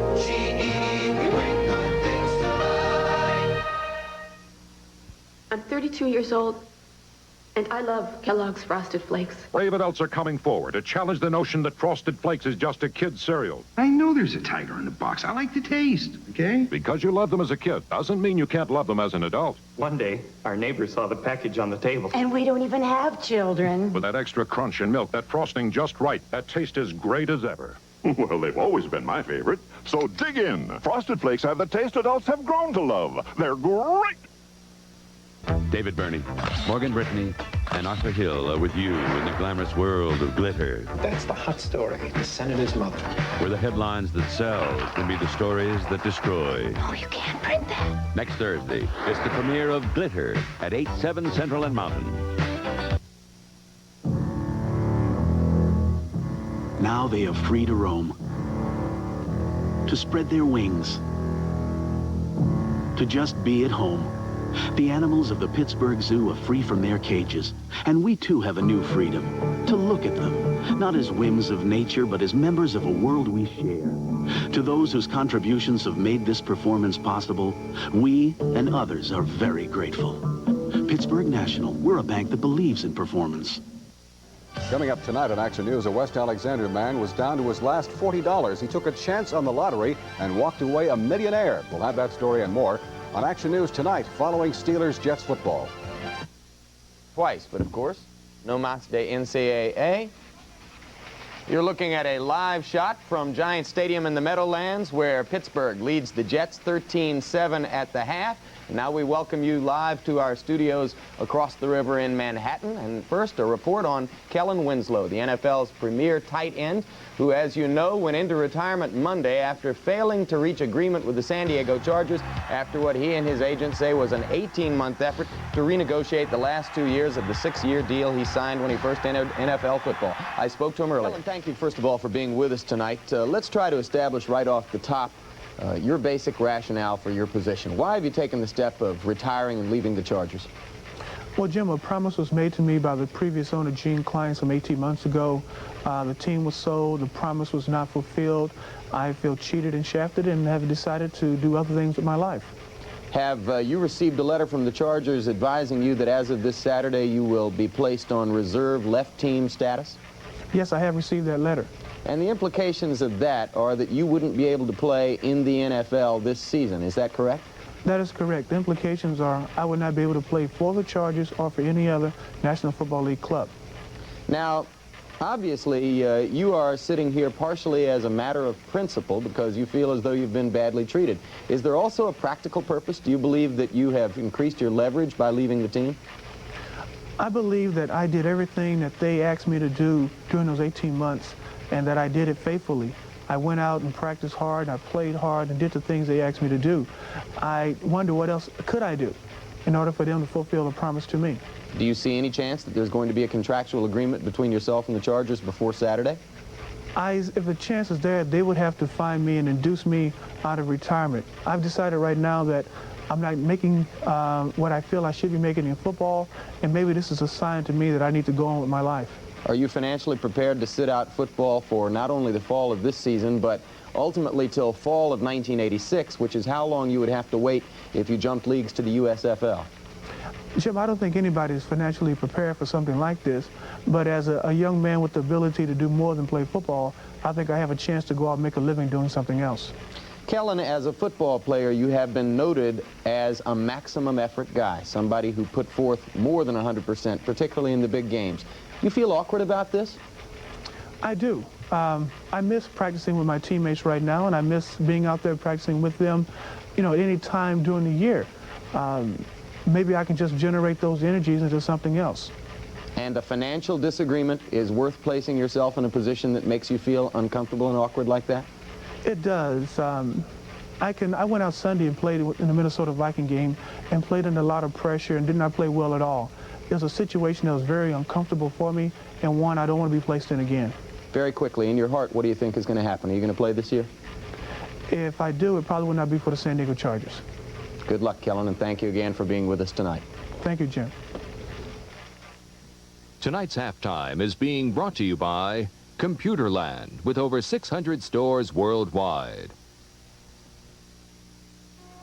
Now, wait a minute, Bill. Did I know everything when I bought my computer? No. There's only one. But I knew one thing. To go to the right place for support, service, selection, and a group of professionals who really wanted to help. Exactly. There's only one. They've got more kinds of people buy more kinds of computers than any other store in the world. Terrific. When can we go there? Right now. Welcome to Computerland. May I help you? Computerland, there's only one, number one. Life's tough for a big city cop. Take a look at this. That sign is there for a reason. That's the answer. That's it. That's why these two guys decided to relax in Hawaii. This is a golden opportunity. The paradise of plenty, the land of warm aloha. I thought we were supposed to be relaxing.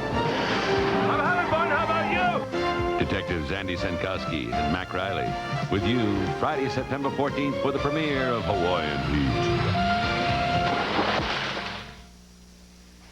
As you read in your newspaper this morning, Franco Harris reached agreement yesterday on a one-year deal with the Seattle Seahawks. Many miles and a long distance in other ways, too, from Pittsburgh, where Franco had spent all of his previous NFL career, and where last year he passed O.J. Simpson to become the #2 all-time rusher in the history of the NFL. He needs 363 yards to pass Jim Brown and become #1 on that list. He is with the Seahawks to replace both Kurt Warner and Zach Dixon, who were hurt last week, and says he just wants to fit in Seattle. I just want to help the most I can. What will accomplish or what will be accomplished, I don't know. But hopefully we can look back one day and say that something was done and I did contribute. Well, last year he went against us and he gained 131 yards rushing the football. He had over 1,200 yards rushing last year, 5 games over 100 yards. And he can play. John Riggins is 35. Franco Harris is in great shape. He takes good care of himself. He's a quality person, good leadership on and off the field, dedicated, hard worker. He'll be an asset to our football team.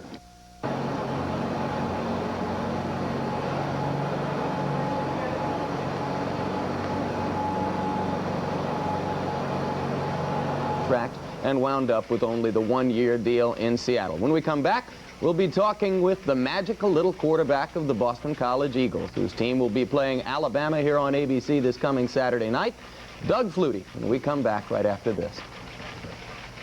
Look what the computer wizards at Apple have come up with now. It has the power of these 2 computers, a built-in disk drive. It can run over 10,000 different programs. You get everything you need to hook it right up to your TV. You can even add a mouse. Introducing the Apple IIc. Now comes the real magic. You can take it home for under $1,300.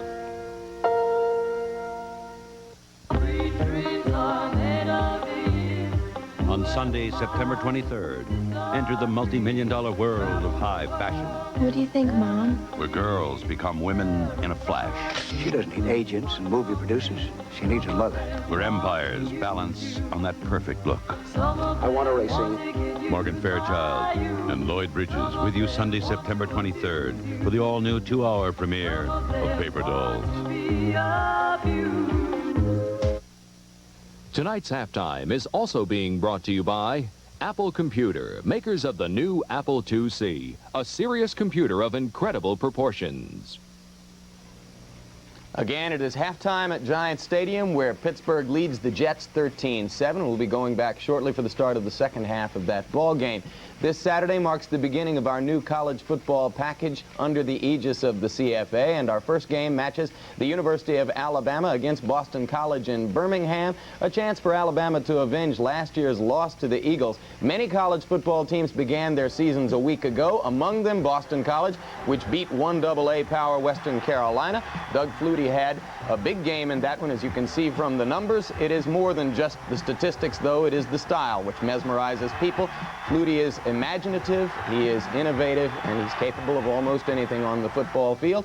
third in the voting for the Heisman Trophy last year and regarded as a major candidate for the trophy this year. And of course, the campaign begins this Saturday night against Alabama in Birmingham. Doug Flutie is live now with us from the offices of football at Boston College. And Doug, first of all, I want to ask you how this year's Boston College team, other than the addition of your brother Darren Flutie, differs from the team which beat Alabama 10 months ago.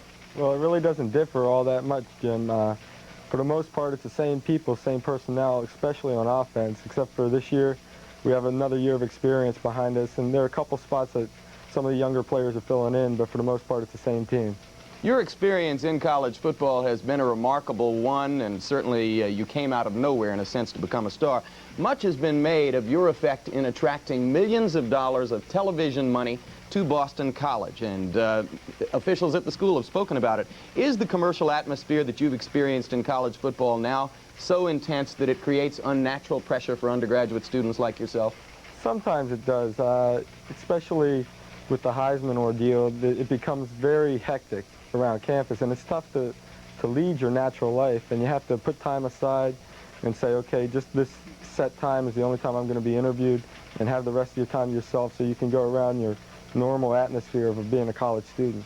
Interesting that you call it the Heisman ordeal. At this stage, so early in the season, is it already an ordeal? It really is. Every time you get interviewed, that's one of the primary questions. And, you know, I'm just out there playing football and enjoying myself, and all people want to do is talk about awards and personal honors and, you know, what lies at the end of the season, when I'm really just worried about the first game at hand. All right, very quickly, because we don't have a lot of time. You've told me in the past that you wouldn't go on to Canada or the USFL just for the sake of playing football. Assume for a second that you're not going to be offered a chance to play quarterback in the NFL.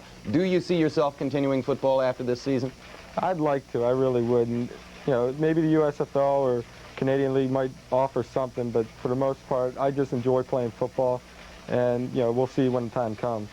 Doug, have a good time this year. We wish you a lot of luck, and most of all, we hope that you stay healthy one more season, as you've managed to do in each of the first three. Thanks again for being with us live tonight. Thank you. So much for Doug Flutie. You'll be seeing him again 8 o'clock Eastern Time when Boston College tees it up against Alabama. Going back to the football game after this. She's a police psychiatrist. Her specialty is criminal behavior. To her, being a cop means more than just solving crime. Tuesday, September 18th. Lindsay Wagner's with you when Jesse premieres. An ABC News business brief now from New York. Dan Courts. Good evening. The UAW has targeted GM for a strike if there's no contract agreement by next Friday. GM is raising prices on 1985 models by 2%, not 11%, as reported Monday. Disneyland's union employees are also threatening to strike. Management has proposed big wage cuts.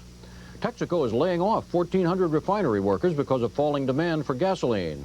The government is hiring 1,400 air traffic controllers to cope with delays. The Reagan administration said today it will not impose quotas on foreign copper.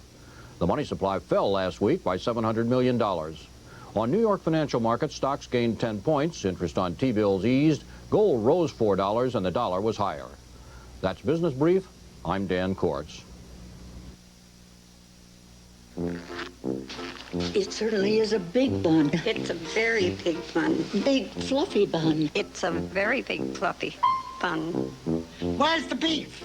Some hamburger places give you a lot less beef on a lot of bun. Where's the beef? At Wendy's, we serve a hamburger we modestly call a single. And Wendy's single has more beef than the Whopper or Big Mac. At Wendy's, you get more beef and less bun. Hey, where's the beef? I don't think there's anybody back there. You want something better. You're Wendy's kind of people. We are all the things you are, all the looks of you. At Saks Fifth Avenue, men's fashion is on the move. Kicking into style, polishing a look, focusing on the details, the fast-paced attitudes, the qualifiers that define elegance today for men today. We are all the things you are at Saks Fifth Avenue. The second annual Bird Art Festival comes to the Pittsburgh Aviary this Saturday and Sunday from 9 a.m. to 4:30 p.m. Police shooting inquest details after Steeler football. Frank Gifford and Don Meredith. The Steelers over the Jets 13-7. Now, last here, quick question, Don. Pat Ryan, 5 of 12, 52 yards. Richard Todd's in New Orleans. Kenneth Bryant hasn't practiced in 3 weeks. I'm ready. You ready to go? I want more offense, Frank. Let's get some this second half. You ready? The Jets and the Steelers are ready to go. Steelers will kick off. That means Gary Anderson will put it in play. Dropping deep, Bobby Humphrey and Kirk Springs for the Jets as we get things underway here in the second half. Bobby Humphrey. All right. Look out, Bobby. Hey, wait a minute. Here's Humphrey. Could take it all the way. He is going to. All right, Bobby Humphrey, the rookie from New Mexico State, has stunned this crowd. Taking back the second half kickoff. 97 yards. I'll take offense any way we can get it. That's offense. Way to go, Bobby. The only man who had a chance was Dwayne Woodruff, and we have told you he has a bad knee. Let's watch Bobby Humphrey again. And Frank, they haven't been doing this very well all night. They haven't made it past the 20, I don't think, but once. But you're right, Woodruff had the shot at it. Good. That was actually a good block up there by Kirk Springs. That's Woodruff chasing with the bad knee. Bobby Humphrey taking it all the way, 97 yards. Like to see those New Mexico boys do well. He was a 9th round pick a year ago, missed the season with a broken finger on the injured reserve, and he has just put the Jets on top. Or he is about to, as we watch Pat Leahy. Jets lead it, 14-13, in just a matter of seconds. Bobby Humphrey, 97 yards, and the Jets take the lead, and we'll be back at a delirious Giant Stadium with Jets fans all over the place. One reason why Duracell batteries last so long is because we never stop improving them. In fact, today's Duracell batteries will last up to 20% longer than the ones we made just 3 years ago. And we'll keep on improving them. Because on that score, we have a one-track mind. Duracell, the copper top battery. When it comes to making them last longer, we never stop. I think I found some candles. I got some matches. What's that? Here's to good friends. Power company. How about a little blackout party? You're crazy. Not entirely. The beer we'll pour must say something more. We didn't even finish the low and brow. That's better. Let it be low and brown. Bobby Humphrey. It took him about 12 seconds to cover the 97 yards and about 3 seconds to find the camera. I love it. Great run back. Bobby Humphrey sprinting away from Dwayne Woodruff. He's out there on a very sore knee. You're looking at Rich Ehrenberg, another rookie. This one out of Colgate, who's had some fine returns in preseason play. Notice how he catches it moving forward, but not far to the 25-yard line as Kirk Springs was there. Let's look at it again. Gary Anderson, the kicker, had a pretty good shot at him in midfield, but you can forget that one. He just kind of split the seams, and that's what everybody tries to do. Actually, not a bad shot. Chris Brown, 23, could have possibly tripped him up, but it didn't work. Gary Anderson was not going to stop him. First time in 11 years the Jets have had a kickoff return for a touchdown. This is the second longest. Leon Burton in 1960 went 101 yards, and Leon probably thought he'd never have his name mentioned again. Yeah, but Leon, you did. We're all thinking about you. That had to be in the Polo Grounds when they were the Titans. On 1st and 10, Woodley trying to quiet the crowd, gets the play off quickly, overthrows Pollard on the screen. Greg Buttle. Second down and 10. Greg Buttle was almost in the right time, right place at the right time that time to pick it up, too. That ball, I think it frightened him that it came over their head. Sorry, Greg. Yeah, that can really turn a game around. The Jets were having such a tough time. The time of possession was ridiculous, even though the Jets were only down a few points. But look at the time of possession there. That was the first quarter. Now look at the halftime. 21 minutes of Steeler possession against just a little under 9 minutes for the Jets. And they didn't keep it very long this time. Indeed, they didn't. Litz, sensational rookie receiver up the top of the screen for the Steelers on 2nd down and 10. Woody with a lot of time. Finds Lips. And Lewis Lips is picking up where he left off last week against Kansas City with that great day.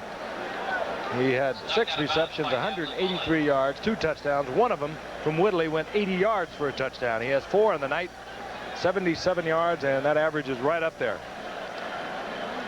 what they call Lewis Lips today. The coaches were talking about him, major league, or he's definitely. They say he's definitely going to play. Man, that kid's going to be in there. Davlin Mullen had some help deep, but he didn't have any help to the outside, and that's where Lips went. There's some big days turned in by receivers on opening day. Mark Duper had 178 yards from Miami. Stallworth, as I mentioned earlier, for the Steelers had 167 yards. And Louis Lips, 183. A flag is down as Woodley is back on 1st and 10. Woodley scampers out of bounds after a gain of a couple, but the flag is down at the line of scrimmage. Brought down by Marty Lyons. David Woodley came from Miami for a 3rd-round draft pick. Earned the job almost by default. Mark Malone and Woodley splitting the time in preseason. Woodley doing a little better than Malone. Once again, our referee tonight is Bob McElwaite, and you've heard from him frequently. They just didn't have much of a passing offense last year. Let's see what the call is here. Yes, sir. Offside. Offside. There you go. Number 89. Offense. Still 1st down. Tight end Benny Cunningham offside. Lips and Stallworth both had 100-yard receiving games last week against Kansas City and all last season. Cal Sweeney was the only guy that did it. He did it against the Colts at 104 or something like that. So they've already got a much improved passing game. Woodley thus far tonight, 10 of 17, 134 yards and the 1 touchdown. That'll be 1st down and 15. The ball inside the Steelers' 40-yard line. Louis Lips again split to the right.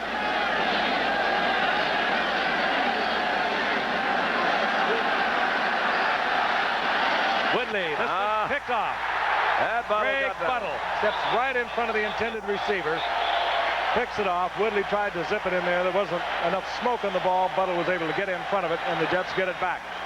And we'll see if the momentum from Humphrey's 97-yard kickoff return will carry over to the offensive unit. They were struggling in the 1st half. Well, just what he would like to have back, Don. Yeah, but Buttle made a good drop too, Frank. He's playing this year a little bit lighter. He came in really heavy last week, but that's a really good deep drop for a linebacker. Lips had his he had the safety beaten. That was Ken Shore. So Buttle gives the Jets good field position. The Jets on top, 14-13. We're in the 3rd quarter. Nissan Turbo. The all-new Nissan 200SX Turbo is looking for a few good drivers. Hey, you're talking to me. The 200SX Turbo, new fuel-injected engine and high-performance suspension. Major technology from Nissan. Give me a turbo and I come alive. Come alive, Turbo. Come and try Turbo. Major motion from Nissan. At your Datsun dealer. Hi, Claire and I are here to tell you about Wendy's Where's the Beef Monday Night Football game. A game where every week you could win a $20,000 drawing. That's a lot of money. Just pick up this game card with details at Wendy's. Then during each Monday night game, we'll announce the winner of the 20 grand. Boy, that's a lot of money. Yep, then someone out there is going to win it. Who? That old man by the camera? What's he gonna do with 20 grand? Play Wendy's Where's the Beef Monday Night Football game today. You could win $20,000. The CFA is college football at its finest.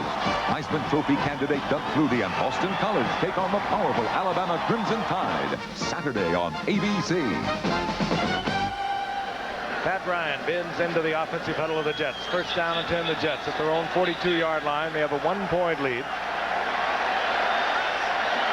Schuler is the tight end. Gaffney, number 81, 1 wide receiver. Wesley Walker, the other. The setbacks are McNeil and Barber.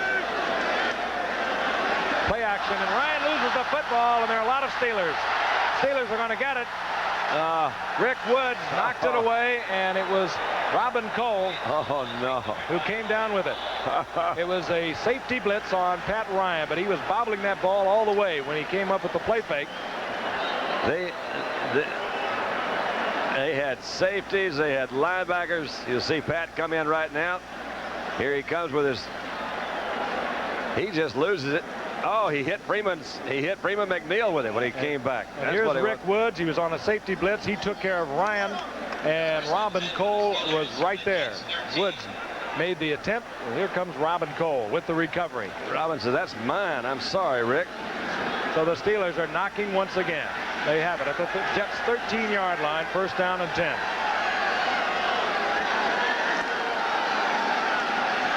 Ehrenberg stacked up at the 10-yard line, a gain of a couple. Pretty good move by Woodring, who came from the outside that time. Nobody touched him. Pat Ryan struggling tonight.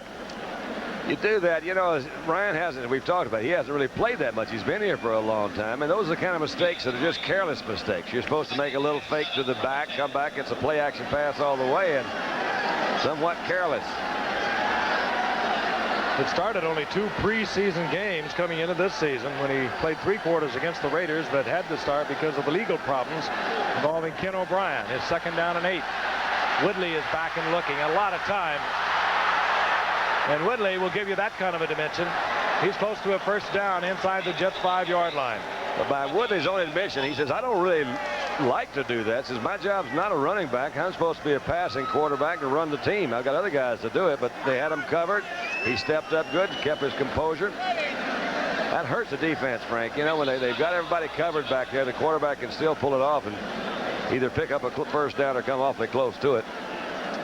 And he got it, I think. It'll be first down, goal to go at the 3-yard line for the Steelers. And you saw Woodley, he was gesticulating over to the sidelines. He wanted another receiver in the game, Ouija Thompson. And Ouija is the tall one, the rookie from Florida State at 6'6". Not a bad man to have in for a play that you see so often now in pro football. The wide receiver, the timing pattern with the quarterback, just hanging up and let the receiver go up with it. He can see the ball, whereas the defender is usually playing him down around the goal line very tight with his back to the quarterback. That's Ouija Thompson at the top of your screen. Did you say this tickle? And there it is. He got it. And it's 6 points. That's what David Woodley wanted, and he was right, as Ouija Thompson beats Davlin Mullen. Davlin Mullen, who stands 6'1", but that's kind of a probably close 6'1", and I think Ouija's a good 6'6". Just like we described it, no way that Mullen knows where that ball is. And he spins around, he's all turned around, and meanwhile Thompson has been looking it into his hands, and that was well thrown, Don. Well, it was also well played by Ouija Thompson out there. I mean, that's, had he not been 6'6", I don't think he'd have been able to catch it. He went over the back and picked it up. So the Steelers strike back. Pat Ryan with the fumble. Recovery by Cole, Robin Cole. And the Steelers retake the lead. Frank, this is the 6'6" receiver, Ouija Thompson. And the ball, if anything, was a little bit overthrown. He had to stop and come back for it. But as they say, poor old Mullen was not tall enough to get up there and get it. Remember the old alley-oops out in San Francisco? It sort of developed out of that. There he is, the rookie from Florida State. The Steelers have the lead back 2014. So this is the new log cabin. Thanks for giving me a hand. Hey, what are friends for? Here's to good friends. Tonight's kind of special. Try it this way. The beer we'll pour says something more somehow. Looks like we're about done, huh? Not yet, you're not. Tonight. Not a bad day's work. Next weekend, we put in the pool. Let it be low and brown. If you want to do work like an expert, it helps to have the mind of a craftsman. Sears Craftsman electronic power tools are so advanced, they practically think for themselves. Their microprocessor memories and electronic sensors give you more precision, more control, and the same quality that's made Craftsman bench power and hand tools America's best sellers. There's more for your life at Sears. How both parties are scouring the country for new voters on Nightline tonight. 3 plays following the Ryan fumble, and the Steelers are in the end zone recapturing the lead, 2014. Bobby Humphrey is back. Kirk Springs is back. Gary Anderson puts it in play. Well, they'll get away from Humphrey. They kick it to Kirk Springs. Good move. Here comes Springs. The flag is down. Back at the 20-yard line as Springs is all the way out to the 40-yard line before he's tackled by David Little. 38-yard return, but it could come back, and probably will.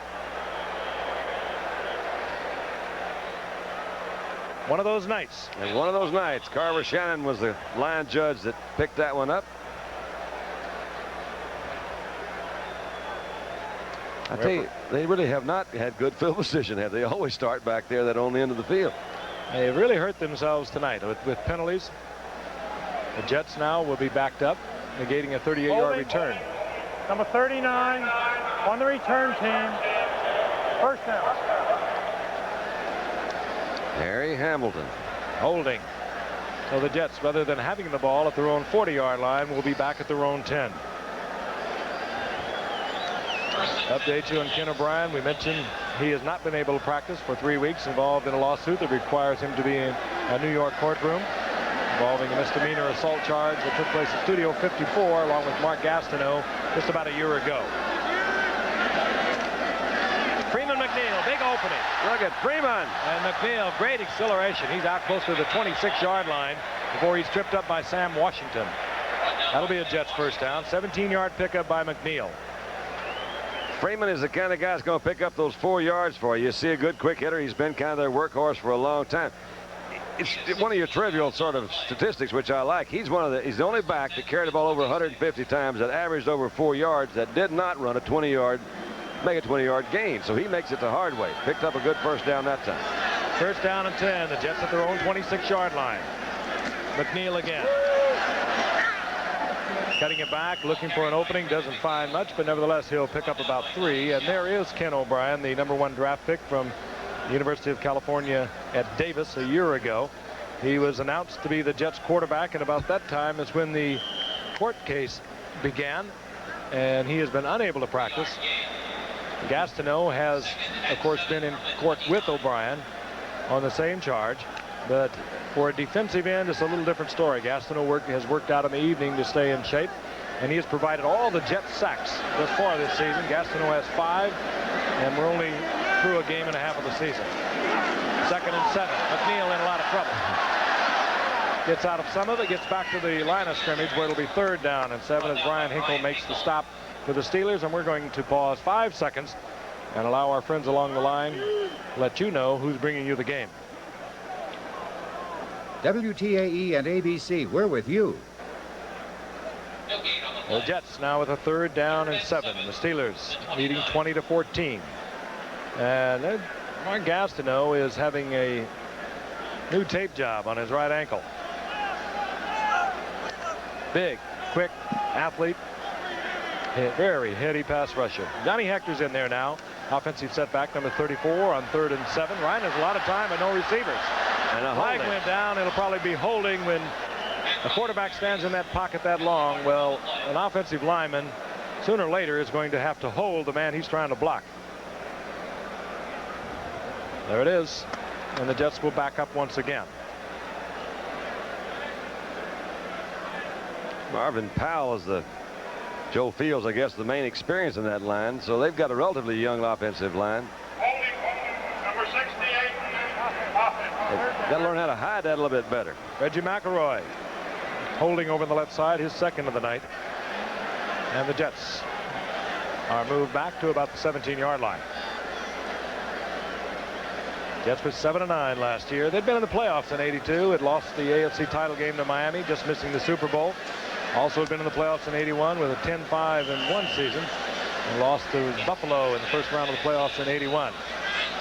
Walton, who came in as head coach a year ago, not satisfied with the play of many of his top people, and he really turned things around. Traded 5 players, waived many more. 3rd and long for Ryan. Gets the ball to Hector. Hector breaks the tackle, but down he goes in the arms of Brian Hinkle about the 30 or 25-yard line. And there was a scramble for it. Steelers are saying they've got the football. Somebody tugged it out of there after the whistle had been blown. They're going to get it back on the punting situation in any event. It'll bring up 4th down.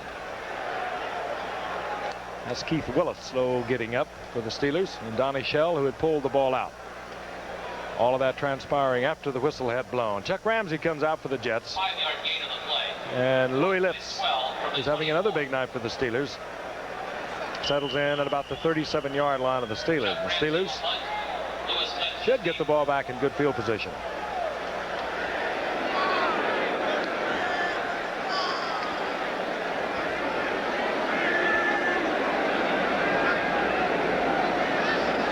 of injuries tonight. Abercrombie went out with a sprained knee early in the game for the Pittsburgh Steelers. We've had a lot of little injuries that have taken place tonight. That hit a Steeler. That ball was fouled by the Steelers. Impossible for the Jets to recover it. Flags are down. There's a scramble at midfield. 26-yard punt by Ramsey. And if anything can go wrong for the Jets tonight, it has, but they may also get the ball back. It was Bingham who covered it.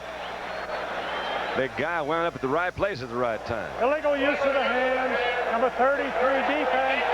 Penalty is declined. First down. So the Jets get it back.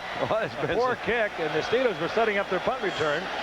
The kick was so bad off the foot of Chuck Ramsey that he kicked it right into the blocking formation of the Steelers. It bounced off a Steeler, and that, of course, is a foul. That's how it's ruled in the NFL, but it's also recoverable. First down and 10. The ball at the 49-yard line of the Steelers. The Jets trailing 20-14. 9:29 remaining in the third quarter. Freeman McNeil left side. He ran right into a blitz situation over the left side. He ran into everybody.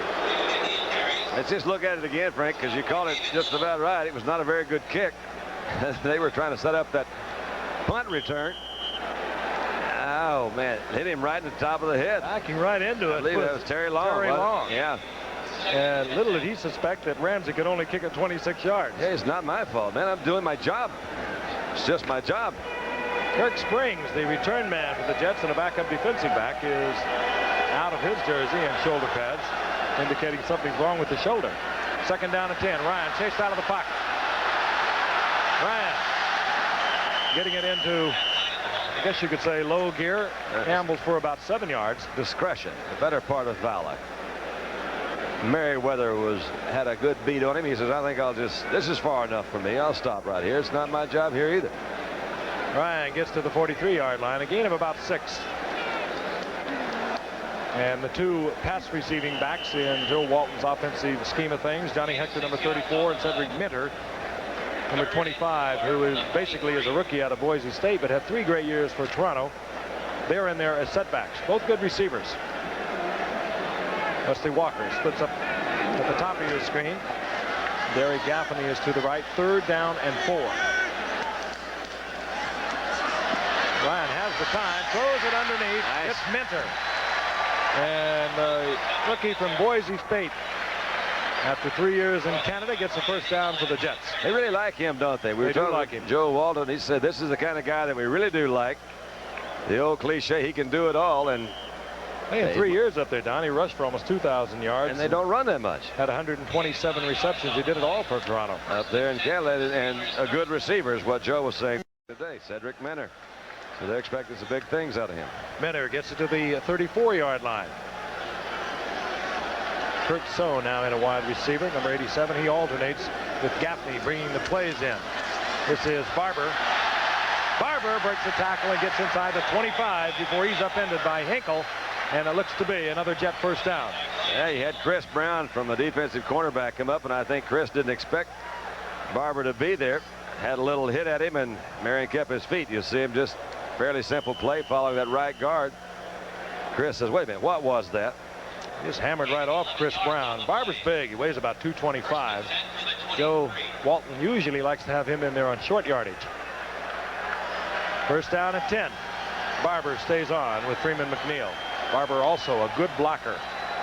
Ryan now has got it to 500. He's 7 of 14 for 67 yards. McNeil, now he finds the hole. Look out. Ryan looking in the corner. All right. And Wesley Walker, but he comes down out of bounds. Oh, boy. And Ryan paid for that one. He was hammered again as the blitz was on with Robin Cole and Gary Dunn coming in from nose tackle. And Sam Washington was so pleased that Wesley was outside because Wesley had Sam 1-to-1. You see it from the other side. Let's just sit and watch it. This was a little corner route. You see the ball coming there in good shape. Wesley thrown a little earlier. That would have been a completion inside the 5. Just barely out. Got to have them both in, of course. We have seen a lot of receivers through the years, though, that have that uncanny ability to know where that sideline is and drop that second foot. Second down and 10. Johnny Hector, the single setback. Ryan is back. Wide open. Wide open over the middle, and it's complete to Derek Gaffney, and Gaffney will have a Jet first down near the 10-yard line. We've seen so many offensive teams go to this motion. You say, well, what are they trying to do? Well, really what they're trying to do is just get defensive back or linebacker to be tentative just for a moment. Saw Gaffney that time come in and split right in the moment. Yeah, he's holding it a long time, Don, and he's really paying for it. I tell you, Merriweather's been back there all night. He's either been right in front of him. That's not any fun. That's called hurts tomorrow. I don't want to do that. First down and 10, the Jets. They're down 20-14. Clock ticking away here in the third quarter. Pair of tight ends are in. Ryan in a lot of trouble. Down he goes. Robin Cole on the blitz was there first, followed by Edmund Nelson, number 64. And the loss is back to about the 18-yard line. You got a feeling that was just an offensive play they had called, and the defense was just set for that. This is a little play fake to McNeil. No one touched the blitz. No one was there, so you got Robin coming in. You never know for sure, but it looks like that. It's either the best defense they could have on that play. So you say, why didn't you check it off? Maybe didn't read the defense. 19-yard line. Loss of 9. A little less than 6 minutes remaining in the third quarter. Second down and 20. Again the blitz. That was Merriweather missing Ryan. Ryan fires for Schuler, incomplete. Schuler was there, but Ryan had a lot of problems and looked like he may have even hurt his hand or his arm with that last throw. Hey, it's not so bad when you don't pick the blitz up totally, but when you just let him come skating in there untouched, it can really run you short on quarterbacks. Yeah, he's been really hammered twice now. Yeah, I says, I don't mind you missing them, but miss them quick so I can see him coming. And don't let him bring you back here with him. Cedric Minter being given the play by Joe Walton, sent into the huddle. This drive began at midfield following really a Jets error, a 26-yard punt by Leahy that hit a Steeler, and the Jets were able to recover. Third down, long yardage. Hector and Minter are the setbacks. Both good receivers out of the backfield. And they both work out of the backfield. Ryan, he needs a lot of yardage. He may get it. Ryan just lowered the head and boomed to what will be a Jet first down, but a flag is down back at the 27-yard line. Keith Gary and McElroy were locked up once again. McElroy trying to block Gary, and it could be that McElroy is going to get his third hold call of the night. Well, that's too bad because they're really high on McElroy. He's the guy that's kind of filled in for Chris Ward since he was released. Holding, number 68. You're right. Offense. Third down. Keith Gary giving McElroy fits tonight. There's McElroy, second-round pick in '82. Great potential. I mean, they let Chris Ward go last week, who I mentioned earlier picked up on waivers from New Orleans. Well, they threw McElroy in there, and he's up against a tough one in Keith Gary. There it is at the top of your screen. That's McElroy, and he's got Gary right around the neck. That's semi-holding, all right. So now the Jets, instead of having a first and goal to go at the 1, they're at the 29-yard line. Third down and a bunch, about 28 yards. 29.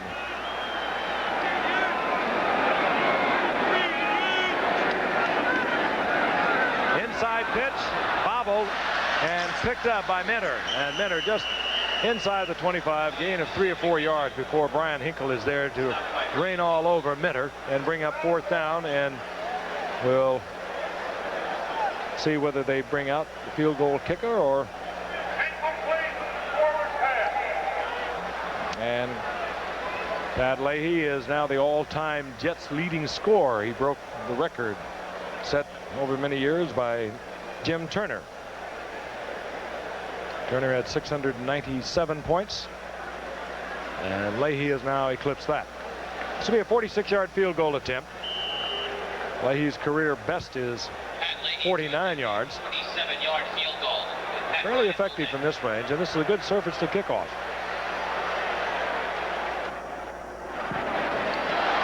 Hook in there. There it is. A little hook at the proper moment. And another flag is down.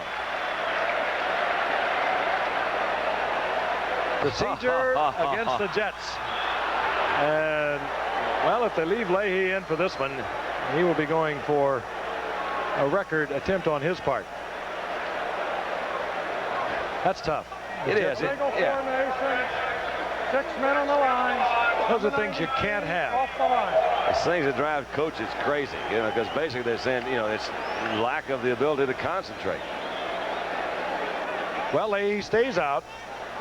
I mentioned earlier his career best is an effort of 49. He has done that several times over the years, 5 times as a matter of fact. This will be a 52-yard attempt. Guy Bingham will do the snapping, and Pat Ryan will put it down. Got the distance. All right. Got the range. There it is. Leahy with his best effort. 52 yards. That's a career best for Leahy. And a Jets record. So the Jets have drawn closer. They trail by 3. We'll be back.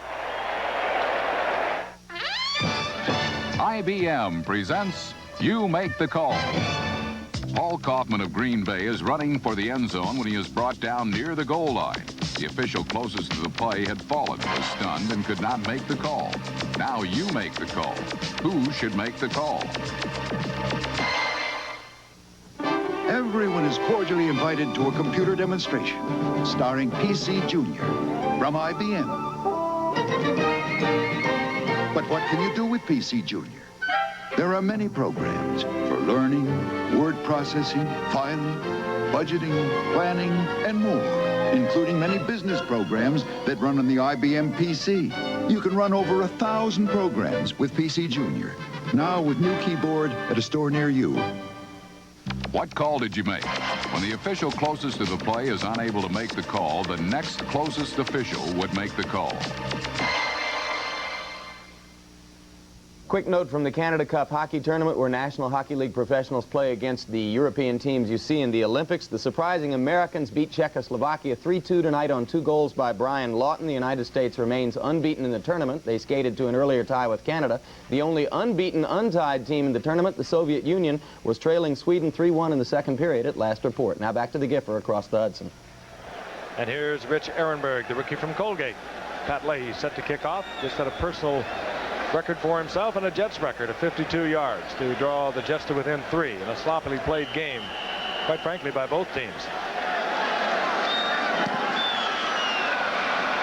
Leahy. And it's bobbled by Ehrenberg, and it'll bounce around on this artificial surface. You're better off falling on it. Ehrenberg does get it back, but the bobble will keep the Steelers in the hole.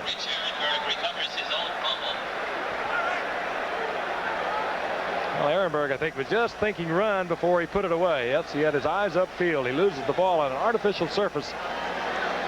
You're better off getting on top of it. And he really is.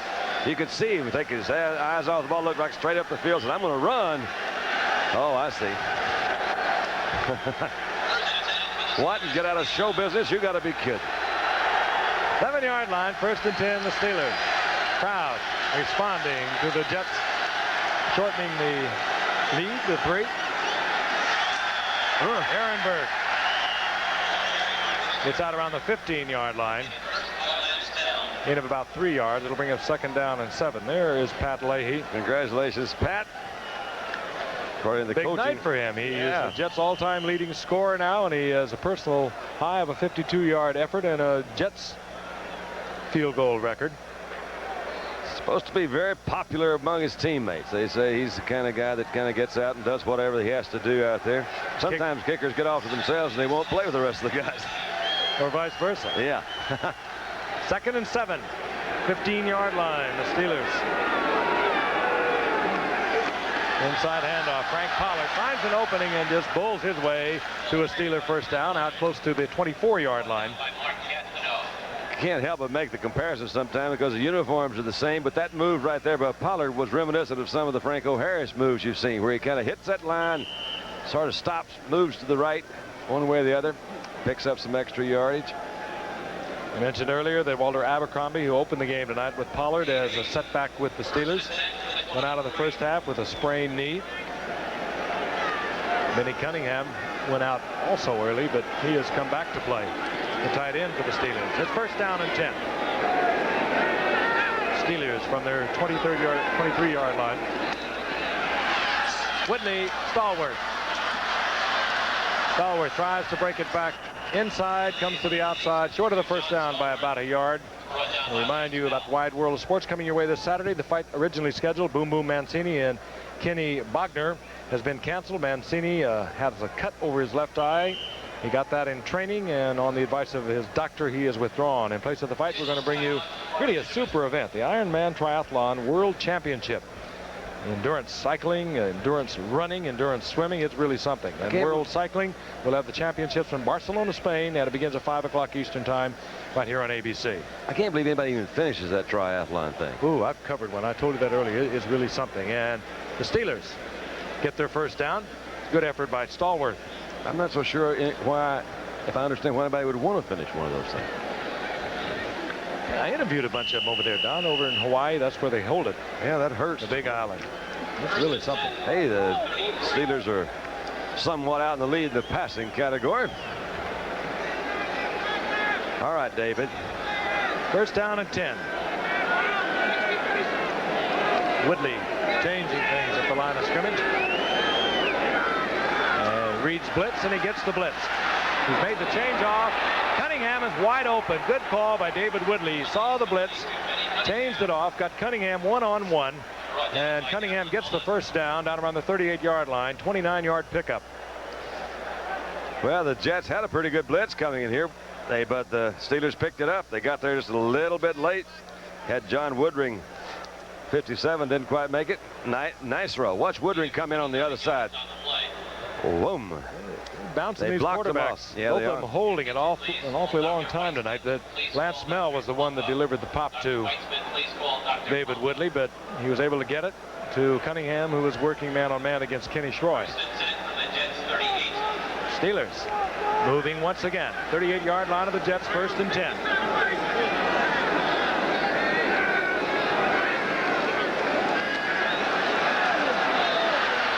Whitley going to Cunningham again, and a tremendous collision at the 5-yard line between Darrell Ray and Benny Cunningham, and most of the emphasis applied by the 260-pound Benny Cunningham. Or that's an approximate. He's a big man. Darrell thought he had an interception. You can see him sitting back there, and he says, oh, here comes one. But he did fail to consider how big Cunningham is. Here the ball is kind of floating. You see Ray back there, and he's all set. And here comes Cunningham and knocks him loose. That was Gastineau, number 99, right in the face of Whitley once again. Weegee Thompson back in the game. He's already caught a touchdown pass tonight. Whitley, 13 of 22, 175 yards, 2 touchdowns, and an interception. Second and 10. Whitley changing up again at the line of scrimmage. Inside handoff. Ehrenberg, the rookie from Colgate, to the 32-yard line. A gain of about 5 to bring up 3rd and 5. Lance Mell defensively there for the Jets. Not a bad cut. He had what he could get out of it and saw it. Couldn't go outside, so made a quick cut. Got 5 yards. I remind you, immediately following the game, Nightline will be coming your way after your late news, and a special edition out on the West Coast of 2020. We'll be following the games. 1:08 remaining in the third quarter. 3 wide receivers. Weegee Thompson joins Louis Lips and John Stallworth.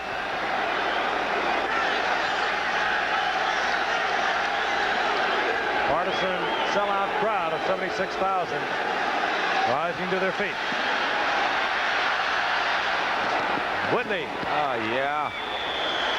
And the completion is down to the 20-yard line, and it's Weegee Thompson, the rookie from Florida State. Weegee made a really good move that time. Obviously, the play was not going to be thrown on timing. He looked back, saw that Whitley was forced out of his pocket. Look at Weegee. He's running a route. All right.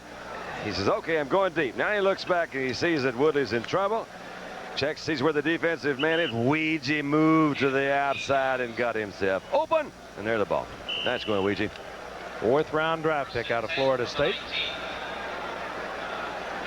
Hard not to love somebody named Weegee.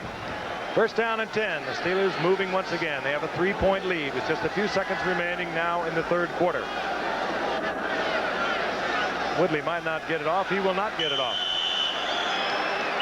So that is the end of the third quarter. 20-17, the Steelers over the Jets. We'll be back after this message from our stations. Monday, from Tom Selleck to Diana Ross, over 30 of your all-time favorite celebrities in a rare and provocative hour with Barbara Walters. Share some of the funniest, most touching, and unforgettable moments ever. A Barbara Walters special celebration. Monday at 8, 7 Central on ABC. Now, there's a beer with a taste that'll turn you around.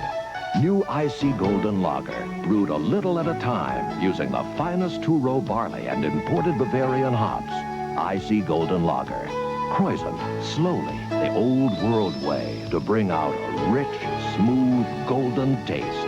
Next time, make it golden. New Icy Golden Lager for a golden taste above the rest. A taste that'll turn you around. Mrs. Miller in Philadelphia. Make more money with a certificate at Atlantic Financial. More? Mr. Grant in Pittsburgh. Make more money with a CD at Atlantic. More? Mrs. Burke in Scranton. Get higher rates and now a cash bonus, too. A bonus? Yes, make more money at Atlantic Financial, a statewide savings association. Here's one rate. Call for all our rates on the branch nearest you. Coming up tonight on Action News, residents of Lawrenceville are meeting with officials of the EPA about a chemical cleanup in their neighborhood. We'll have that story and more on Action News tonight following Steeler football.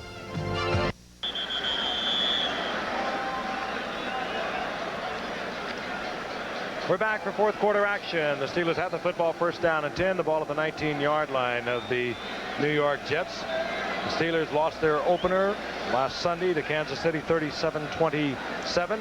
And the Jets won their opener on the road against the Indianapolis Colts. And boy, that's hard to say. 23-14. And David Woodley is directing traffic for the Pittsburgh Steelers. He went out of that Kansas City game with a concussion in the third quarter. It was thought that he was not going to be able to play this week. He worked out on Tuesday, said everything is fine, I'm okay. Set to go. We begin the fourth quarter. Steelers with a 3-point lead. When he said that, he thought he was in Miami. Said he did lose track of what happened. Couldn't remember a thing about the game, but he remembered coming out in the locker room. This is Ehrenberg over the right side, and he has a nice pickup of about 7 yards down to near the 13-yard line before he's hit by Ken Troy. Let's take a look at the halftime statistics and see how they translate into the third quarter. And keep in mind, there was a 97-yard kickoff return by the Jets. They briefly took the lead in this game as Bobby Humphrey took it all the way back to the opening kickoff of the second half. Time of possession still large margin belongs to Pittsburgh. Second down and a long 3. David Woodley looks it over. He's made a couple of nice changes tonight. Inside handoff. Pollard bangs inside the 10-yard line. He'll be close to a first down. He had to get to the 9, and he might just be a little short. Chuck Noll played under Paul Brown, coached under Sid Gilman with the Chargers, coached under Don Shula with Baltimore, came to the Steelers in '69. His first year he won 1 game, and then his team went on to dominate in the '70s. 4 times they were the Super Bowl champions. Players like Joe Green, L.C. Greenwood, Franco Harris, Terry Bradshaw, Glenn Swan. And we still have Tooch Ilkin. Tooch is still with us. Third down and about a yard. Ehrenberg and Pollard the setbacks. Play action. Not a bad call. Pollard's in the end zone and a good defensive play. Mullen. Babylon Mullen. They've been working on him all night. He was beaten for a touchdown by Weegee Thompson a short while ago, but he was right there running with Pollard step for step. That's raising your hand at the right time. May I be excused. Good little play fake. Really, there was not anybody open. The ball was about as well thrown as you can put it. One last quick look, and Very fine play by Davlin Mullen. Davlin was right there. Filling in tonight for an injured Bobby Jackson. We're going to have a field goal attempt of 27 yards by Gary Anderson. Anderson has already hit twice tonight. 32-yarder and a 43-yarder. You wouldn't think about a fake here, would you? No. Colquitt, the punter, puts it down. That might be one of the reasons we won't see many Steeler fakes. They don't use a quarterback as the holder. They use the punter. Steelers have stretched their lead to 6. We'll be back. Nissan trucks are the 1984 King Cab. Extra room in a compact truck is a Nissan innovation. 9 cubic feet of lockable space behind the seats. Sometimes it hauls my work, and sometimes it hauls my workers. The one and only King Cab, a tough Nissan original. Come alive, come alive.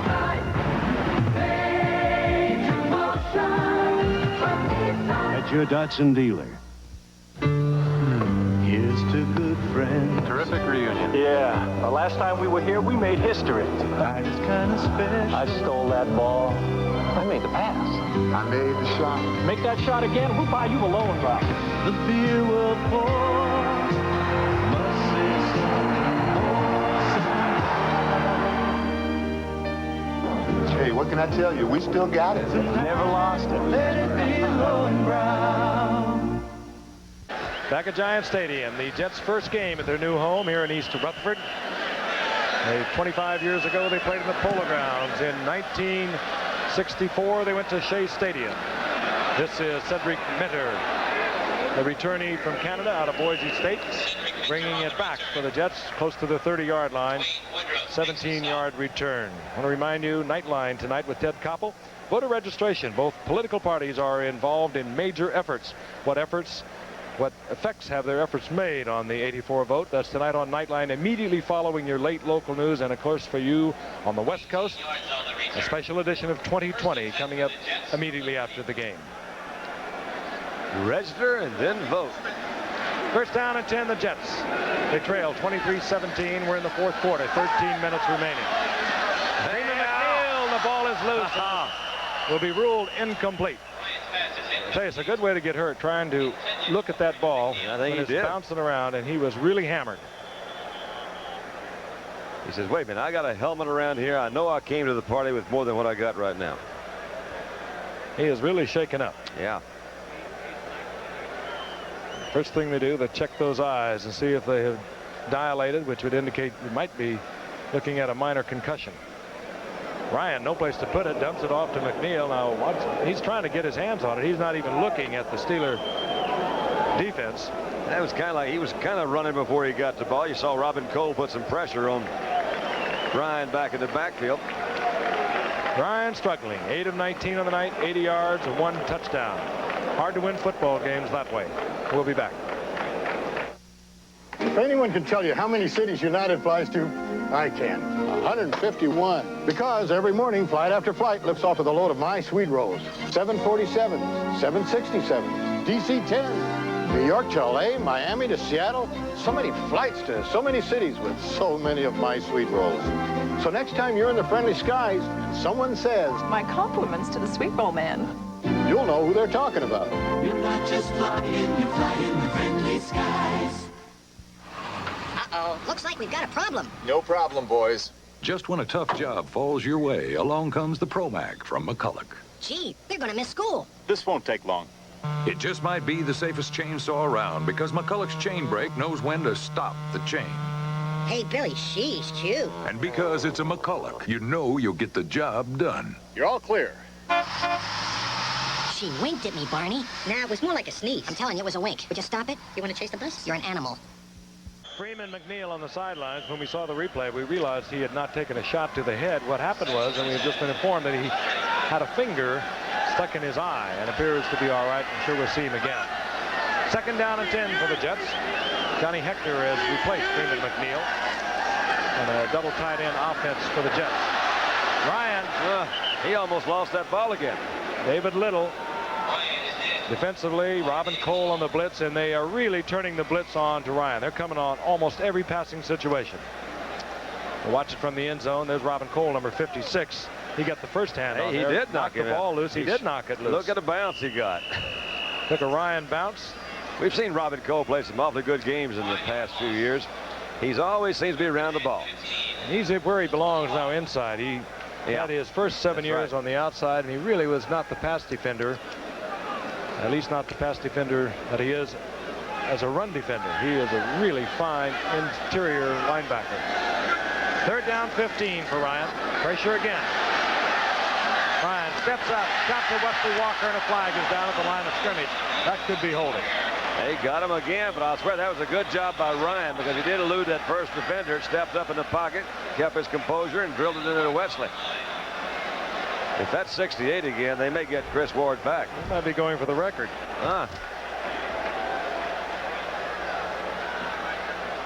Referee Bob McElwee. Here's the word.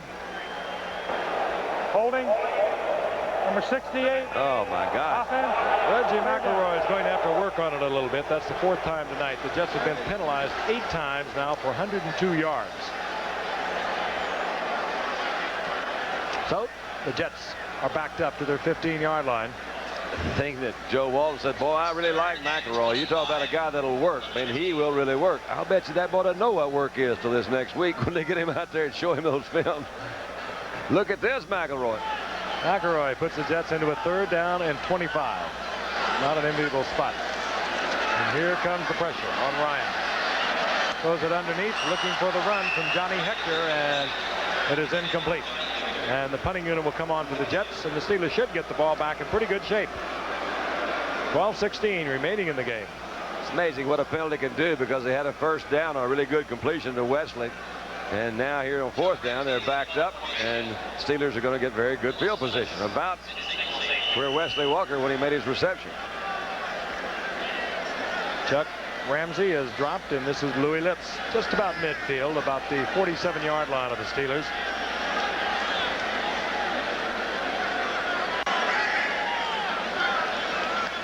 Again from the end zone. This time a good punt by Ramsey. He had that short one a while back. And here comes Lips, and he almost pops it. Gets inside the Jets 40. Steelers did a good job. The man is an athlete, and a really superb athlete. Louis Lips now limping just a little bit. We'll be back at Giant Stadium in a moment.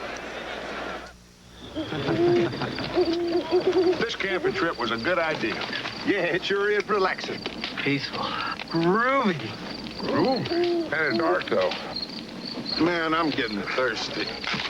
Yeah, let's have another light beer from Miller. Light filling! Let's filling! Let's filling! What was that? The creature. What creature?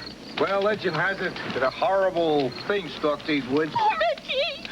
And it comes out when the moon is full. What does this creature look like? It walks on 2 legs, but it isn't human. It's got big eyes that bulge out and... It's the creature! Hey, guys, where you going? Hey, guys, where are the marshmallows? Light beer from Miller. Everything you always wanted in a beer, and less. Come on, it's after us! Man, did you see that thing? Back at Giant Stadium, and it is the Steelers over the Jets 23-17. 12 minutes remaining to be played. The Jets led briefly when they returned the kickoff of the second half. 97 yards. Bobby Humphrey going all the way. Steelers came right back, however. David Whitley hitting Weegie Thompson for a touchdown. Pat Leahy added a field goal for the Jets, and Gary Anderson added one of his. The Steelers lead 23-17. First down and 10, the Steelers. Pollard bangs his way close to the 35-yard line. That'll bring up 2nd down and a long 7. Ben Rudolph played a good game tonight, Frank. He was either the lead man on that tackle or awfully close. And here's a relatively newcomer to that Jet lineup. Of course, he's filling in for the injured Joe Klicko. Jets are going to get some people back. There is a Ben Rudolph, who plays that right end spot for the Jets in the absence of Klecko. Pollard now struggling with 27 yards and 11 attempts for the Steelers. 2nd and long. Ehrenberg breaks it to the outside. He's in a foot race there with Johnny Lynn. He'll get the first down out of bounds at the 23-yard line. And Rich Ehrenberg, who performed so well in preseason, is really picking up the slack here. Abercrombie went out early in the game with a sprained knee.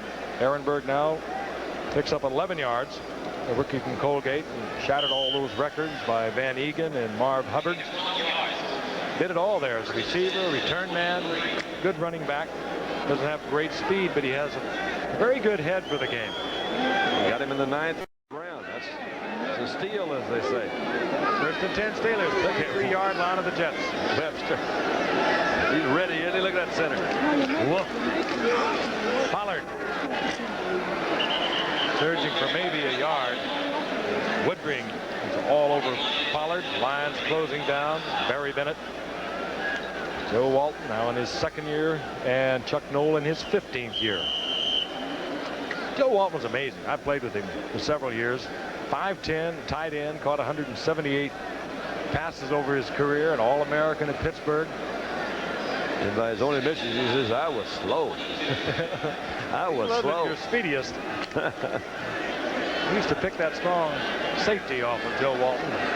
Why Tittle loved to throw the square out and down to him. 2nd down and 9. The Steelers.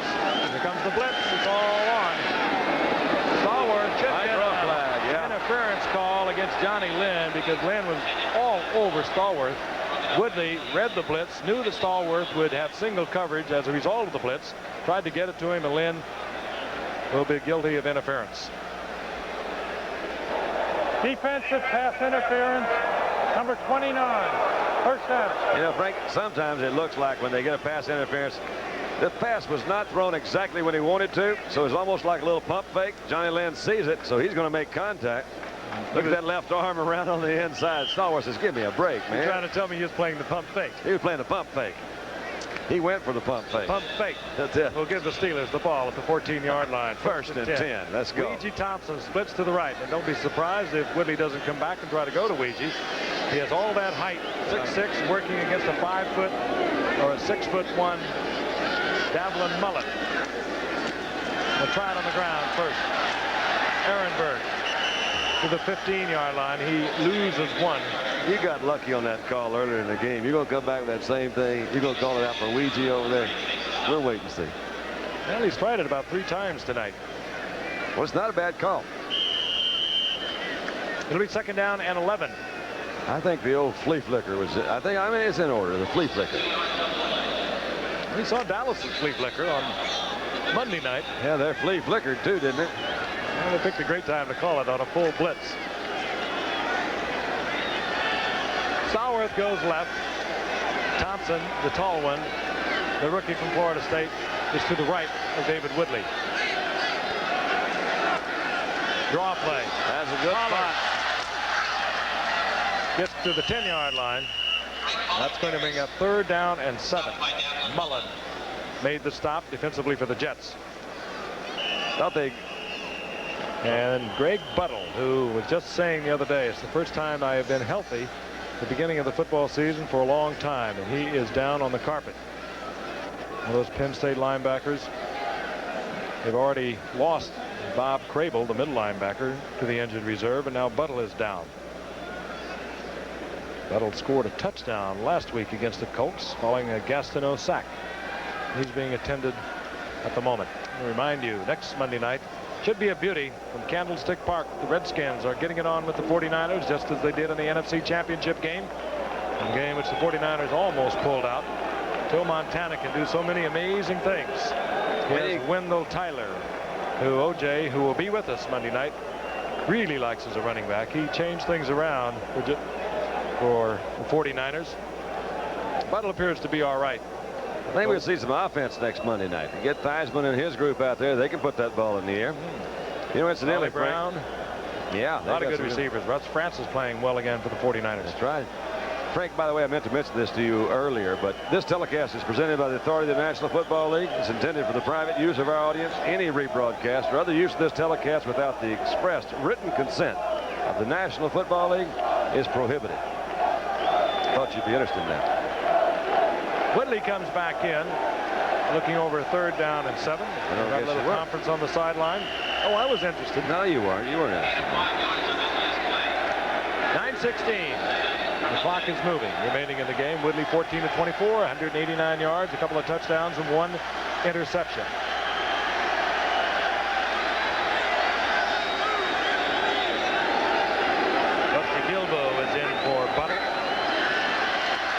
Woodley looking for Ehrenberg, now directing traffic.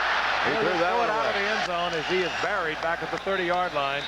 That will bring up 4th down, and it will also produce Gary Anderson for the field goal attempt. Marty Lyons and Barry Bennett pressuring Woodley, but I mean, he just had no receiver open, and he had to throw it away. You could almost sense his desperation. Before this particular picture, you saw him trying to do a little arm waving to get some receivers to open up, and they just couldn't do it. So he did throw it away. Gary Anderson has been good on 3 already tonight. This will be a 27-yard attempt. Gary's hit from 27. He's hit from 43 and 32. Had 1 block on a 55-yard attempt. The punter, Craig Colquitt, will put it down. Hooks it to the left. Oh, I thought it went in. It looked awfully good. Sure Gary did. Anderson and Colquitt both are contesting it. Oh, that was close, wasn't They're it? saying no, and the Jets fans love it. Well, that would have given him a rather comfortable 9-point lead, but let's see. He's got the right-footed kicker from the right hash mark. Most of these guys have a little hook in it. I'm sure it was out. They don't miss on that badly. After those new uprights, man, I'll tell you, that was tell close. From our angle, it really is. Yeah, I knew you were going to say that. But the officials are standing behind the kicker. They are under the goalpost. And that leaves the score 23-17. The Steelers, the Jets still well within range. I tell you, playing polo is a lot tougher than it looks. Sure is. And even though the horses do the running, you still can work up a thirst.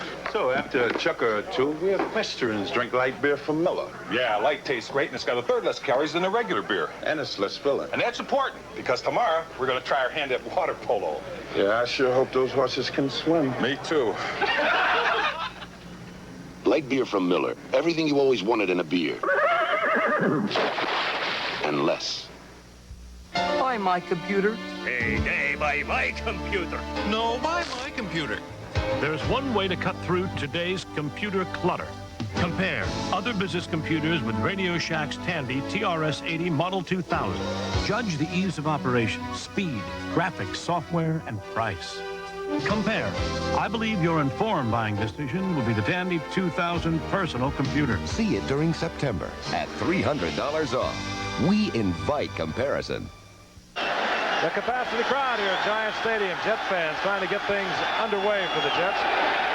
We're in the final quarter. 8:47 remaining. Freeman, McNeil, Marion Barber, the setbacks. 1st and 10 Jets at their own 20-yard line. This is Barber using his size and strength to pull out close to the 25-yard line.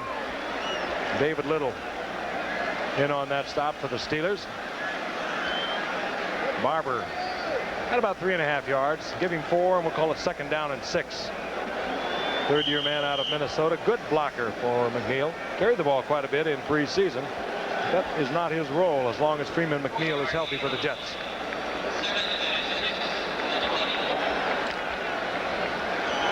And Pat Ryan is trying to do what the Jets have never done, beat the Pittsburgh Steelers. They've played them 7 times. They've lost 7 times. And no Jets quarterback has ever passed for 50 against them, and Barber stumbled for what appears to be a 1st down out over the 30-yard line. That was a nice hole in the middle there. It looked like he stumbled over his own man. Big hole. They ought to start trying to find a way to get that ball to Wesley Walker. He's the cat's going to open this thing up. They've had Wesley under wraps pretty well tonight. Is that right, Wesley? He has not done much, but he does have the first Jets touchdown. And Barber now 3 attempts, 20 yards. Wesley Walker is the home run threat. This game reminds me a little bit of the New Orleans game a year ago when the Jets really kind of sleepwalked through that until the late minutes of the game, and all of a sudden they exploded. And one of the reasons Bum Phillips and the New Orleans Saints didn't get beyond the break-even season and also not to the playoffs. 1st down and 10. Jets at their own 30-yard line. right up the middle once again. Barber once again. Gain of about a yard. It'll be 2nd down and 9. Marion Barber working in there now with Freeman McNeil, and ordinarily you would anticipate McNeil to be the ball carrier. He's the one that can break them. Big one for you. You're going to take a look at it from the end zone. The Jets seem to be preoccupied with keeping the ball on the ground. Wesley Walker splits left. Gaffney out to the right. Going for Walker, and it's picked off at Sam Washington. Walker had a couple of steps on Washington. Ryan underthrows it, and Washington picks it off. Wesley makes the tackle. Boy, he did have a couple of steps on him. You did sense that they were going to try to get the ball to Wesley because he is the big speedster, the home run hitter, as Frank alluded to. We're looking at it from the side view. He had some time to throw. Plenty of time. Walker was there. The ball underthrown. You just got to stretch that out. You could not overthrow Wesley Walker with his great speed. He could have thrown it as hard as he could, and he would not have overthrown Walker, I guarantee you. Frank, that ball, I mean, he really was. It looked like that ball kind of hit the wind about halfway up there. Just kind of floated by the last 20 yards because Wesley had him by a step or two. Pair of turnovers now for both clubs. 1st down and 10. The Steelers at their own 44-yard line. Ehrenberg, the rookie from Colgate. Ehrenberg out over the 45-yard line. A gain of a couple. It'll be 2nd down and 8 as we look at Sam Washington, who won the job at the right cornerback spot that was left by the great Mel Blount. Washington beating out Harvey Clayton for that spot. 2nd and 8. David Woodley, not spectacular tonight, but effective. Pollard. Pollard is buried. First man there, Ben Rudolph. He stacks it up and then gets a lot of pursuit help. And there'll be a loss of a couple. It'll be 3rd down and 10. Matt Rudolph has been around the ball a lot tonight. Woodring came in from the middle linebacker position, and again, when you look at Gastineau and realize how much ground he covers, because he came from the other side, was awfully close. Time slipping by. We're inside 6 minutes. The 3 wide receivers in. Ouija Thompson joins Louis Litz and John Stallworth. Watch the bottom of the screen. Gastineau, number 99. Good call, Frank. Gastineau is almost impossible. That's his 2nd sack of the night. He had 4 last week. He had 19 last year to lead the National Football League. And he is off on another tear this year. And that was an experienced Larry Brown that he's working on. But, man, he is strong. They're double teaming him. They got Larry Brown there. They had Pollard against him. He split them. Larry Brown goes about 275 pounds. He tossed him around like he was a feather. 6 for the Jets and 6 for Mark. That's not bad when you're talking about sacks. Colquitt will have to punt, and the Jets will get the ball back. And Gastineau has charged up not only the crowd, but hopefully for the Jets, his teammates. Bad kick by Colquitt, the kind you can run back. It's Bruckner. Mark Bruckner from Syracuse takes it to midfield, and the Jets fans love it. 35-yard punt. Not a good kick. There's Dr. Nicholas talking to Gastineau, a renowned surgeon. Gastineau Namath. Nick just did that on his own, Frank. It was not a very good kick, so they were trying to set it up to the right side. Kick wasn't really good enough for the Jets to do that. So Nick saw that, made a little adjustment on his own, came back to the left, found some running room. Jets' problems have been mostly offensively tonight. The defense has really snapped around here in the 4th quarter. Here comes the blitz on Ryan. They have blitzed almost every passing down, and on 1st down, the Steelers have throughout the game. Merriweather from the outside, and what a great linebacker he's turning into. They hit each other harder than I would ever want to be hit. Nobody picked him up. Dangerous out there. It is. 4th sack of Ryan tonight. Not his fault there. I mean, nobody picked him up, which has been the situation on several occasions. linebackers just freewheeling into the quarterback. Again, the Jets feel they are unable to use Ken O'Brien. He hasn't worked out for 3 weeks, being tied up in the court battle here in New York City. McNeil about the 44-yard line, a gain of perhaps 3. It'll be 3rd down and 15. Robin Cole defensively there for the Steelers, and Ryan will try to put it in the air, and you can almost be assured that the Steelers are going to totally disregard run and put on the pass rush, possibly the blitz once again. It's been so effective tonight. Evidently, that's what the Jets hoped that the Steelers would do that last time, was disregard the run, because when you're 2nd down at about 20, you don't usually see a handoff up the middle. That's the time remaining in the game. The Jets won their opener against the Colts. The Steelers lost their opener against Kansas City. The blitz was on. Whistles are blowing. They had blown before the snap. You saw the blitz coming. It was Chris Brown coming in from the corner, and the Jets took too much time. Whistle had blown before the ball was snapped. This team offensively in really disarray tonight. And they've had situations where they've had 10 men on the field. They have had 4 holding calls against 1 lineman, Reggie McElroy. It's a young team with many changes. Team really that Joe Walton has molded on his own. He traded 5 players last year, waived many more, let some of the more popular players in the area go. 3rd down and 20. Ryan. It'll be picked off.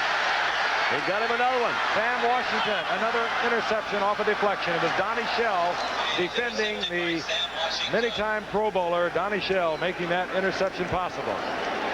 That was a long way for that ball to travel, trying to squeeze it into a crowd. But obviously Ryan felt he had to get the first on the 3rd down call. Sam said, this is easy out here, man. So 3:18 remain. Let's look at it again. Well, he had a little pressure from the outside, not much. Stepped up, actually didn't have much at all, trying to drill that ball in there. It was a deflection that came first by Hinkle. Hinkle was there, right. Then Shell. Washington steps out of bounds at the 43-yard line. So the Steelers have the ball back. The Jets have an injured player. Kurt Sohn will be back. You know, one of the best things about being an ex-big leaguer is getting freebies to the game. Call the front office, bingo. And once these fans recognize me, I probably won't even have to pay for my light beer from Miller. Down it, I love them. These fans know I drink light because it's less filling and it tastes great. Good seats, huh? You're in the wrong seat, buddy. Come on. Oh, I must be in the front row. Come on. Light beer from Miller. Everything you always wanted in a beer, and less.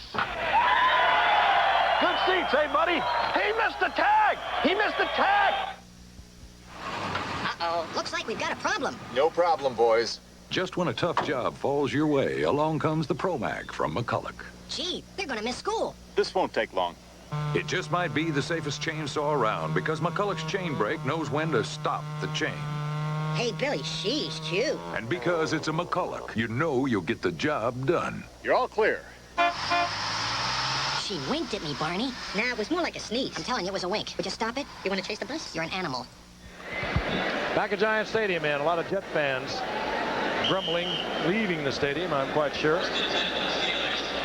And there is the man who has been on the spot, Pat Ryan, with Ken O'Brien, the second-year man, unavailable to the Jets.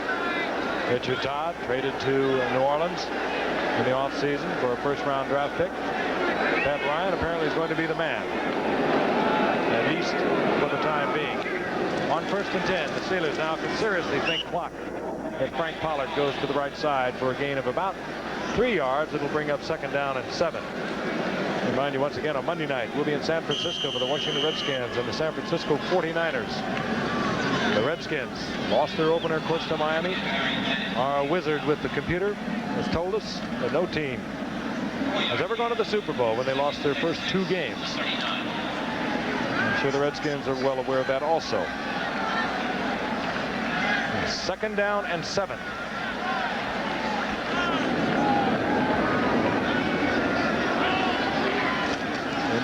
handoff. Pollard works on the clock. Out to the line of scrimmage, and that's about it. It'll be 3rd down and 7. Both teams with the 2 timeouts remaining. And now the Jets will stop the clock before we get to the 2-minute warning so they can utilize that stop at the 2-minute warning. There is Pat Ryan. Tough night to sleep for Ryan tonight. A reminder, this ABC Sports exclusive has been brought to you by Light Beer from Miller. Everything you've always wanted in a beer and less. And by Prel Shampoo. A little Prel gives you lots of rich, lots of thick, lots of full, and lots of beautiful hair. I think I'll have some.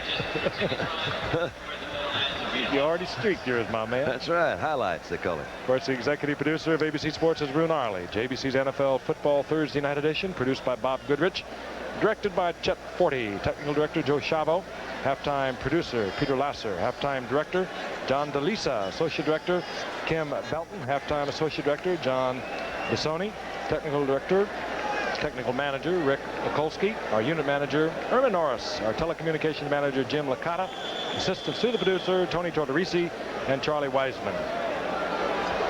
And I spoke of a moment ago that digs up all that profound information that we flash across your screen. Steve Hurt. Stats, graphics, and research. And of course, Joe Cox in the booth with stats. Spotter Steve Bazika. 3rd down and 7. The Jets now with 2 timeouts.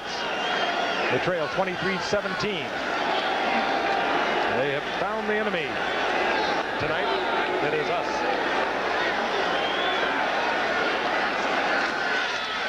Big hole for Ehrenberg. And look at Ehrenberg, the rookie from Colgate, scamper to the 20-yard line for a Steeler 1st down. That's what they didn't want, the Jets. Boy, they were all up there trying to protect against that run. They went right straight up the middle, hit that open gap, and picked it up. Look at the hole right in the middle. Now, you got a little quick trap.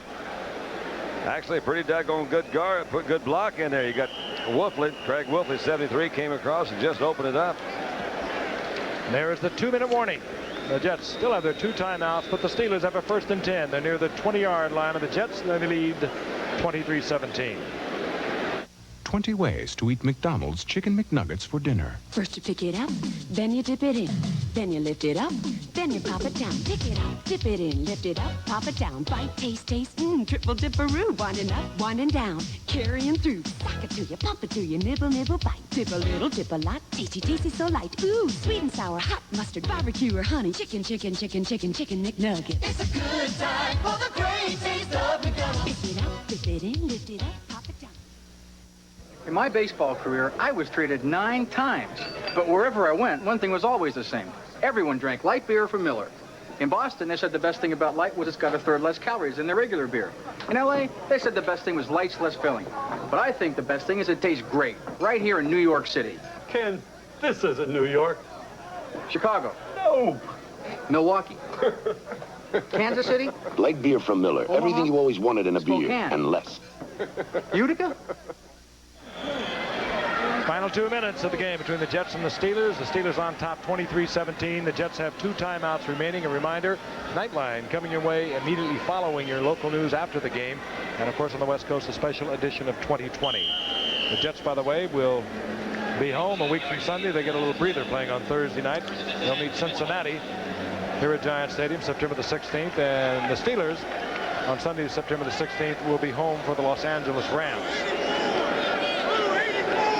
1st down and 10, the Steelers. Ehrenberg getting a lot of work tonight because of the injury early on to Walter Abercrombie. Now the Jets use another timeout. They have 1 remaining. They kill the clock at 1:54. Ehrenberg 54 yards on the night since he replaced Abercrombie.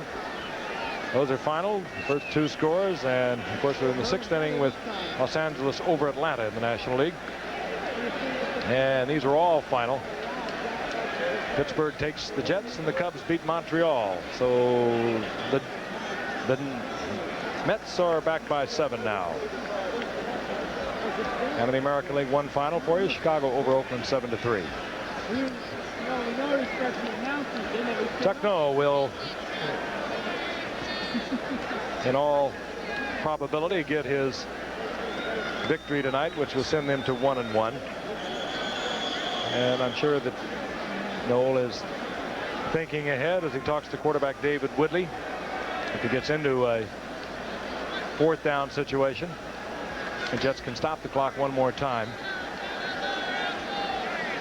So Woodley comes back into the game, comes back in with another tight end, which would indicate they are definitely going to run the ball. They have the 2 tight ends now. Kola Jeske, the rookie from Wyoming, joins Benny Cunningham at tight end. Certainly think they'd take the shot at that field goal if they get it. Got a minute and 54 seconds to go. The Jets have never beat the Steelers. They've lost 7 times. They look as though they are going to make it 8. Ehrenberg inside the 15-yard line, short of the first down by a long 2 yards.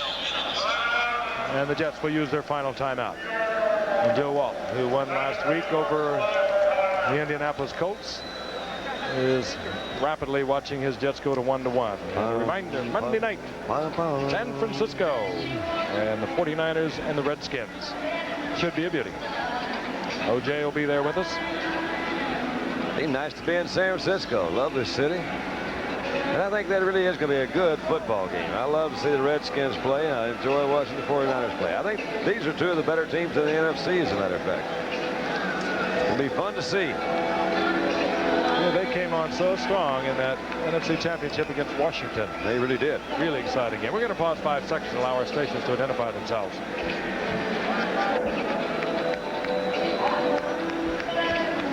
WTAE-TV, Channel 4, Pittsburgh. Following a 97-yard kickoff return by Bobby Humphrey of the Jets that opened the second half. The Jets went on top 14-7.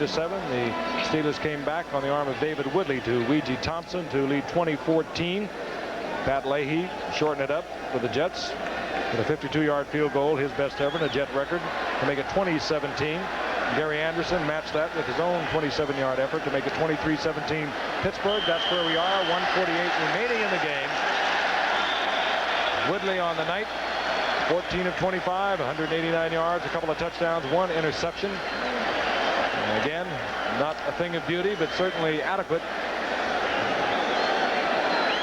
As both teams field new quarterbacks at the beginning of this 1984 season. And the Jets are going to have to make a long evaluation of theirs. Pollard, left side. Short of the first down. And that will mean Gary Anderson will come out with the field goal unit for the Pittsburgh Steelers.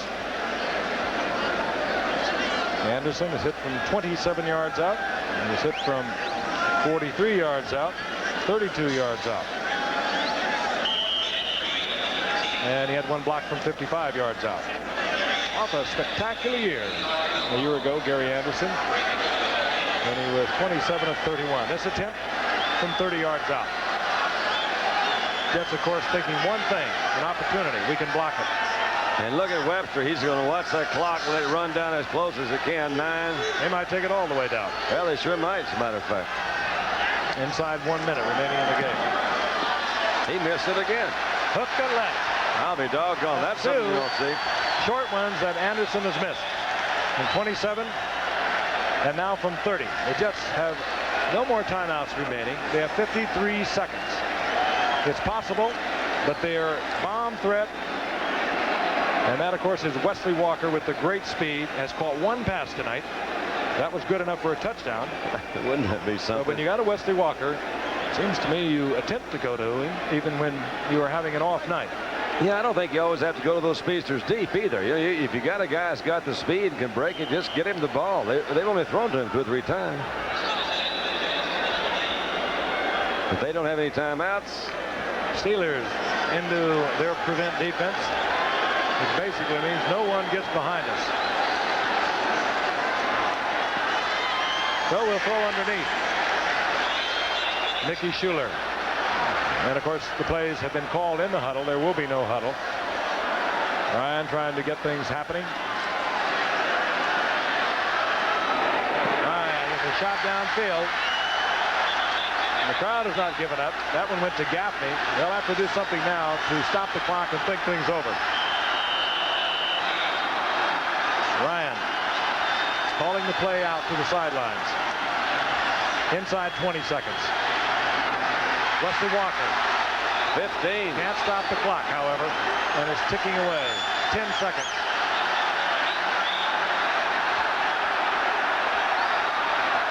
Now you stop the clock, and you wind up with 1 play remaining unless there is a defensive foul. This should have been their offense all night, Don. Well, it's improved his passing percentage. He may be over 50%, which is much more exciting. Yes. I always like the 2-minute offense. That's fun. Well, he's not amazing in the 2-minute warning drill, the 2-minute pass drill, whatever you want to call it. How many times you can complete the ball? That's really true. And it against is funny. the prevent defense. That's right. How also, that's one of the things we never understood. You know, the team just stops them all night long, and then they get in this, and they, well, we better go in the prevent defense, and they march right down the field. What the Steelers will have to avoid is some sort of a defensive foul down deep in their own territory that would give the Jets another play. They've got the 3 wide receivers to the right. Going to throw it up and hope somebody catches it. Regulation time will expire. There it is. Look for the foul. Intercepted in the end zone. Rick Woods goes up, the free safety, roaming the outfield, comes down with it, and the Steelers will win the ball game, their first of the season, 23-17. They have played the Jets 8 times. They have defeated them 8 times in the history of the 2 teams. We'll be back. At AT&T, we know you never think about our torture tests. Yeah, but, it's just a phone. Or about our extraordinary quality control. I hear you fine, Mom. Australia's only halfway around the world. Or even about how reliably we design things. It still works. Who ever heard of a computer that works without air conditioning? You can take everything we do for granted. Because at AT&T, we leave nothing to chance. It's not a total loss. The phone still works. AT&T, we're reaching out in new directions. I tell you, playing polo is a lot tougher than it looks. Sure is. And even though the horses do the running, you still can work up the thirst. So after a chukker or 2, we have Westerns drink light beer from Miller. Yeah, light tastes great, and it's got a third less calories than a regular beer. And it's less filling. And that's important, because tomorrow we're going to try our hand at water polo. Yeah, I sure hope those horses can swim. Me too. Light beer from Miller. Everything you always wanted in a beer. And less. Once again, the final score, the Steelers defeat the Jets 23-17. Remember to stay tuned for ABC News Nightline immediately following your late local news, a special edition of 2020 coming up on the West Coast. Travel arrangements made through and a promotional fee paid by United Airlines. You're not just flying in, you're flying the friendly skies. This has been a presentation of ABC Sports, recognized around the world as the leader in sports television.